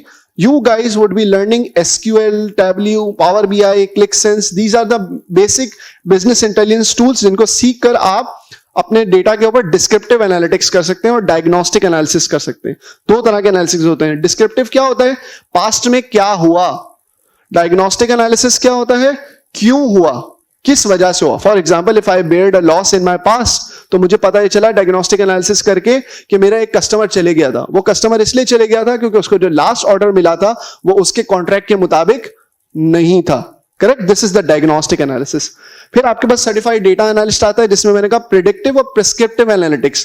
प्रिडिक्टिव एनालिटिक्स क्या होते हैं कि विंटर में जाकर गर्म कपड़े और बिकने वाले हैं, विंटर में जाकर जैकेट्स और बिकेंगे, तो हमारी जो डिमांड है वो क्या हो जाएगी? 1 लाख पे चली जाएगी। This is predictive analytics. What is prescriptive analytics? Prescriptive analytics होता है कि अगर 1 लाख पे डिमांड चली जाएगी तो मुझे क्या करना पड़ेगा? यूजुअली मेरा स्टॉक का जैकेट का इन्वेंट्री लेवल होता है 50,000 जैकेट्स, और अगर मुझे पता है कि विंटर में जाकर उसकी डिमांड जो है वो 1 लाख जैकेट्स पे हो जाएगी, तो व्हाट इज द प्रिस्क्रिप्शन? आप लोग क्या एडवाइस करेंगे? You should buy 50,000 more jackets to keep in your inventory, ताकि जब कस्टमर आए तो आप उसकी डिमांड को सफिस कर पाओ। Correct, this is the prescriptive analytics. What AI is doing, वो प्रिडिक्ट कर रही है, प्रिडिक्ट करने के बाद उसको एक बिजनेस एक्शनेबल बिजनेस आइटम के अंदर कन्वर्ट करी कि अब आपको क्या करना चाहिए। सो this is all about certified data analyst. अच्छा, कंप्यूटर साइंस के ट्रैक के जो लोग होते हैं ना, मैं इनको सिर्फ एग्जांपल ऐसे देता हूं, जैसे हम ये कहते थे ना मैट्रिक में बायो कर लो तो आप डॉक्टर भी बन सकोगे। अक्सर लोग पूछते थे कि यार ये बायो क्यों करना पड़ रहा है, तो आपके लिए फील्ड खुल रही है। So computer science graduates are more prone के वो सर्टिफाइड डेटा इंजीनियर में जा सकते हैं if they want to be core data engineers. This is one of the most successful fields CS graduates can be. मेरा अपना पर्सनल ये मानना है, और मैंने इंडस्ट्री में ये देखा है कि सर्टिफाइड विज एक्सपर्ट और सर्टिफाइड डेटा एनालिस्ट अगर CS का बंदा कर ले और अगर उसको बिजनेस में दिलचस्पी नहीं, मतलब ये कि बिजनेस नॉलेज और बिजनेस एप्टीट्यूड में दिलचस्पी नहीं है, तो वो इन दोनों फील्ड्स में सर्वाइव नहीं कर सकता। So if you are an engineer, you like to just to solve the puzzle, you want to make pipelines, big picture को सॉल्व करना कि यार ये चीज मैंने उठाई, ये चीज जोड़ दी, that is more of a core engineering, go for certified data engineer. Certified data analyst, certified viz expert is one of the other fields that CS people can also pursue, मगर ये याद रहे कि उसके अंदर उनको बिजनेस डोमेन और aptitude सीखना जरूरी है, क्योंकि ये प्रो बिजनेस फील्ड है। जब बिजनेस में आप कोई प्रेजेंटेशन दे रहे होते हो तो वहां पे बिजनेस का एप्टीट्यूड होना जरूरी है। वहां पे ये बात नहीं होगी कि यार ये फला जो चीज है ना इस पे ये लॉक लग गया है, तो बिजनेस वाला बोलेगा मैं क्या करूं यार, लॉक लग गई है, क्या बात कर रहे हो। बिजनेस की टर्म में बात करो, कितने पैसे रुक गए या कितने पैसे बच गए। So this is the entire journey जो मैंने आपको explain की है। You will be starting with the SQL, then फिर आप Tableau सीखते हो, Tableau सीखने के बाद Power BI है और फिर ClickSense है। These are all BI tools that we are going to teach you in the 16 weeks journey all around in your Certified Visualization Expert course. This is the certified data engineer journey. एक data engineer की जो life cycle होती है उसको ये समझ में आना चाहिए कि मैंने डेटा लेकर कैसे आना है, ठीक है। अगर फॉर एग्जांपल कहीं पे डेटा मौजूद है तो अपनी डेटाबेस में कैसे डंप करना है, स्टोर कैसे करना है, उसकी मॉडलिंग कैसे करनी है, ऑर्केस्ट्रेट मतलब ये कि एक दफा अगर मैंने कोई डेटा लाने का मैकेनिज्म बना लिया है तो क्या एज ए डेटा इंजीनियर आप ये एक्सपेक्ट करोगे कि एक बंदे ने 5 घंटे लगाए और एक पूरा कोड लिखा जो कि एक डेटा को एक जगह से लाता है और दूसरी जगह लेके जाता है, ठीक है। क्या वो रोज ये 5 घंटे लगाए, या आप ये चाहोगे कि भाई एक दफा 5 घंटे लगा लिए, अब ये रिपीटेड साइकिल खुद चला करे। नेक्स्ट स्टेप इज टू के रिपीटेटिव साइकिल खुद चले। तो डेटा इंजीनियर्स को ऐसी पाइपलाइंस लिखनी होती हैं जो कि ऑटोमेटेड होती हैं, तो दैट इज कॉल्ड ऑर्केस्ट्रेशन। फिर then the boom of cloud. Believe me, cloud के बारे में अगर आप नहीं जानते तो आप जाएं AWS लिखें गूगल पे, आप लिखें Azure और आप लिखें गूगल क्लाउड प्लेटफॉर्म। इन तीनों क्लाउड प्लेटफॉर्म्स को सीखें। This is a $1 billion opportunity. मतलब पूरी दुनिया क्लाउड पर मूव हो रही है और वो ये चाहते हैं कि हमें ऐसे लोग मिल जाएं जिनको ये काम करना आता हो। तो this is an entire field in itself. तो अगर डेवऑप्स है या दूसरे एरियाज हैं, ये वो सारे एरियाज हैं जो कि एक्सप्लोर किए जा सकते हैं as a CS graduate. Then finally, certified data analyst, which is a core data science course, जिसके अंदर आपको Python पढ़ाई जाएगी, प्रोग्रामिंग पढ़ाई जाएगी, स्टैटिस्टिक्स पढ़ाया जाएगा, आपको मशीन लर्निंग पढ़ाया जाएगा और आपको बेसिक विजुअलाइजेशन टूल्स सिखाए जाते हैं ताकि आपको चीजों का स्टोरी टेलिंग और प्रेजेंटेशन की टेक्निक्स आपको आइडिया हो. अच्छा, अक्सर लोग कंफ्यूज होते हैं कि मैं सर्टिफाइड डेटा एनालिस्ट में डायरेक्ट एडमिशन लूं या सर्टिफाइड विजुअलाइजेशन एक्सपर्ट में लूं. देखिए, अगर आपने अपनी वर्क प्लेस पे ऑलरेडी बिजनेस इंटेलिजेंस टूल्स पे काम किया है और जब काम किया है तो वाकई में हैंड्स ऑन काम करना, उसके ऊपर उसको डे टू डे यूटिलाइजेशन में लाना, चाहे आप पावर BI में काम करते हैं, दैट्स फाइन. देन आप सर्टिफाइड विजुअलाइजेशन एक्सपर्ट भले कोर्स ना लें, आप सर्टिफाइड डेटा एनालिस्ट में डायरेक्ट आ जाएं. लेकिन हमारी एडवाइस क्या होती है? Certified visualisation expert followed by certified data analyst. इससे फायदा ये होता है कि this is a 16 weeks rigorous training. 16 weeks कितना होता है? 4 महीने. तो 4 महीने और 4 महीने हम चाहते हैं कि आप लोग 8 महीने पढ़े ताकि आपका वो जो एक्सपोजर और एप्टीट्यूड है ना वो बन जाए और आप प्रो बिजनेस कंसल्टेंट बन सके. This is the entire journey. Previously we were associated with fast, तो डिफरेंट हमारे जो कोर्सेज होते थे वो डिफरेंट वेन्यूज के ऊपर होते थे. Now we have consolidated all our courses at Alhamd academy. आप लोगों ने खालिद बिन वलीद रोड पे CAACC की एकेडमी का नाम सुना होगा, अलहम्द एकेडमी.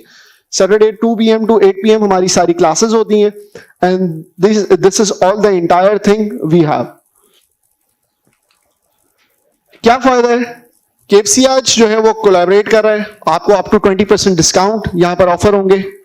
जो उसके रूल्स एंड प्रोसीजर्स हैं और इसके जो डेकोरम है, किस तरीके से आपने रेफरेंस से अप्लाई करना है, क्या करना है, वो सारी चीजें आपको KFC आज जो है वो अपनी ड्यू चैनल से कम्युनिकेट कर देगी. But again I welcome all the members, चाहे आप कोर्स ले ना ले, मगर this is the entire field you need to explore apart from what you are doing, ताकि आप अपने बच्चे या आने वाली जनरेशंस को इन सारी फील्डों के बारे में इंट्रोड्यूस करा सकें. These are the on site campuses की तस्वीर. And again I want to thank you all कि आप लोगों ने यहाँ पे विजिट किया और इस पूरी जो टॉक और पैनल डिस्कशन से इस फील्ड के बारे में आप इंट्रोड्यूस हुए. अगेन यहाँ पे एक खतरनाक बात लिखी हुई है, because 75% every 3 out of 4 लिखा हुआ. These all courses are actually not only the courses, these are actually industry grade certifications. मतलब ये कि every course you will be given entire assignment in your task.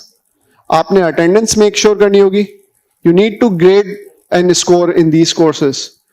ये वो सारा check and balance हमने implement किया हुआ है जिसके जरिए we provide an entire guarantee that you would be placed at one of our places. Correct? So don't think कि हमने सिर्फ कोर्स को as an attend करना है. There is no certificate of attendance. There is only certificate of graduation. So completely this is a hands-on course. You would be evaluated, you would be graded, and then inshallah you would be certified. Right? So wish you all the best and thank you KFC Aj for again inviting. Thank you so much Misam Raza भाई कि आपने इतनी detail से सारे Karachi.ai के courses को बताया. Now I would request mister Imran Rashid, convener of IT sub committee of Khuda Jamaat, to formally conclude this session.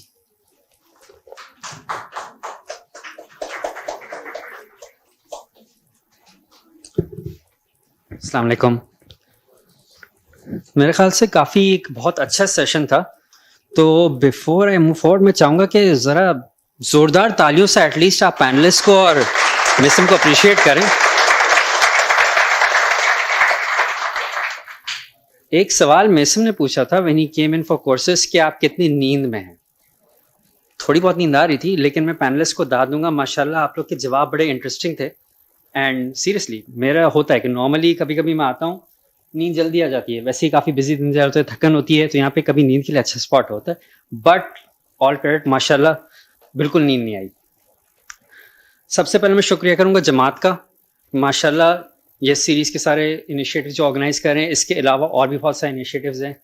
आजकल इन्होंने जो यूथ को कंसंट्रेशन दी हुई है, इंशाल्लाह इसमें आगे जाके हमें बहुत फ़ायदेमंद होगा. अबुल अंकल प्रेजेंट है, उनका खास शुक्रिया. अस्करी भाई जिन्होंने इस इनिशिएटिव पे काम किया हुआ है, मेहदी भाई जिन्होंने इंट्रोडक्शन दी थी और काफ़ी चीज़ों में इन्वॉल्व रहते हैं, सामने कम आते हैं. साथ साथ मैं कराची AI का शुक्रिया करूँगा, ख़ास तौर पर मिसम भाई का. माशाल्लाह वेरी नाइस। जो शुरू में आपने इंट्रोडक्शन किया था, जो एक चीज़ आपने इंट्रोडक्शन में बोली थी, इंस्टीट्यूट्स का आपने नाम लिया था, मेरे ख्याल say that was very nice, because एक अच्छी बात है कि हम सब सुनते रहते हैं कि सोशल वर्क में डिफरेंट इंस्टीट्यूशंस काम कर रहे हैं। इन्होंने जिफ का मेंशन किया था, जावा कोर्सेज का, और भी चीज़ें इन्होंने मेंशन की। एक बड़ी अच्छी बात होती है जब किसी को सुनने में आता है कि छोटी छोटी इस तरह के इनिशिएटिव्स चल रहे हैं और वो सक्सेसफुल हैं। तो आप लोग भी बोलूँगा इस चीज़ से अपने हिम्मत बढ़ाएं, सोशल वर्क में भी इन्वॉल्व हों, इनिशिएटिव्स में भी इन्वॉल्व हों, उससे फ़ायदा होता है। It is hard to believe कि आप ACCA से एकदम से AI में गए। माशाल्लाह बड़ा अच्छी तरह से आप बात कर रहे थे। And yes, ACCA is somewhat hard, but बहरहाल लाइक यू सेड, मेहनत करके सब कुछ हो जाता है। हमारे जो मॉडरेटर पैनलिस्ट हैं, मोहम्मद तौकीर, सैयद अहमद अली, सैयद अली फैसल, मुस्तफ़ा अमीर, आप लोग का बहुत बहुत शुक्रिया। It was very nice. आप लोग ने जो इंडस्ट्री के अपना एक्सपीरियंस बताया, एक्सपोजर बताया, वो बहुत मेरे ख्याल से काम करता है। And this is not just useful for those who are doing data science.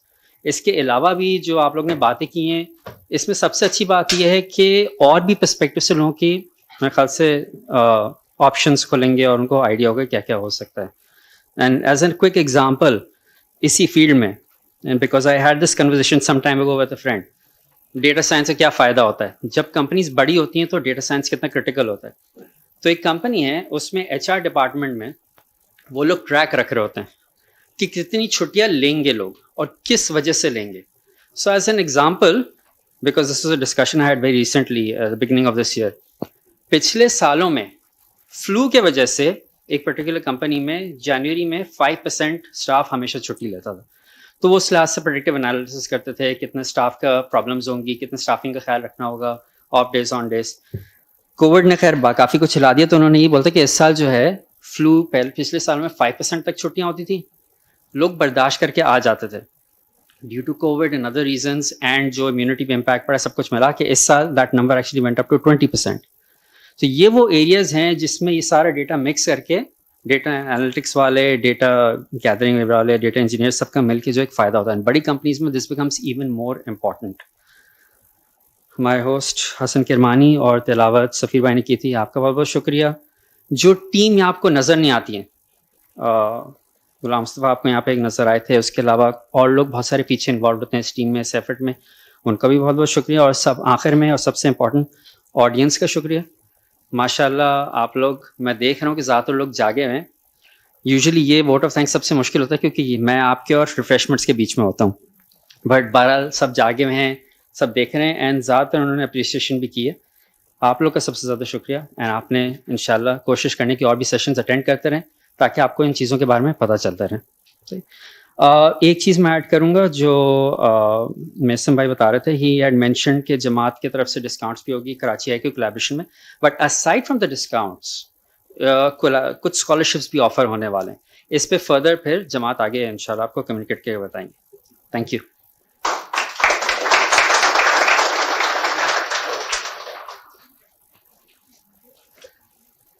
Thank you so much, Mr. Imran, for the closing remarks. Now I would request the President of Khoja Jamaat, Mr. Abul Hassan Gokal Sahab, to come on stage and present souvenirs to our guest.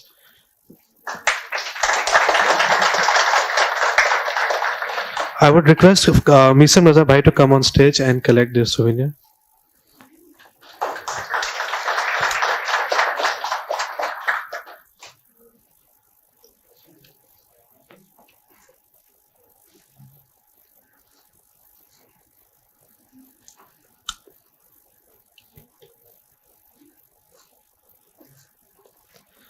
Mr. Ali Faisal.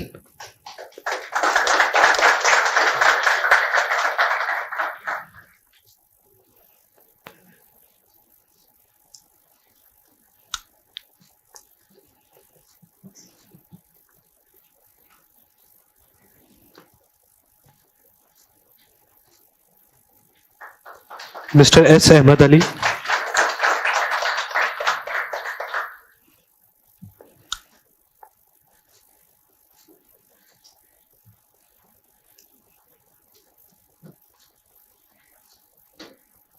Mr. Mustafa Ali Mir.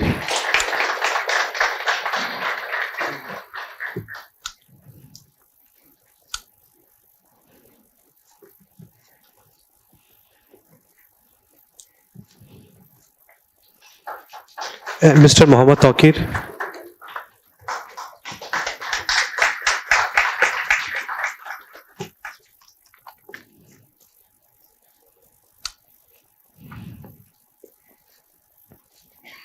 And Safir Mehdi.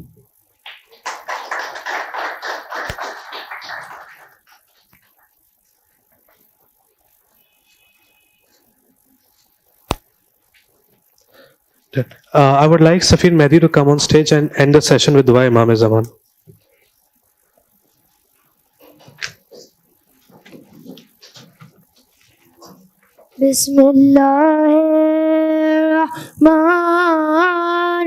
Bismillahirrahmanirrahim. Allahumma kulli walikal Hujjat ibn al-Hasan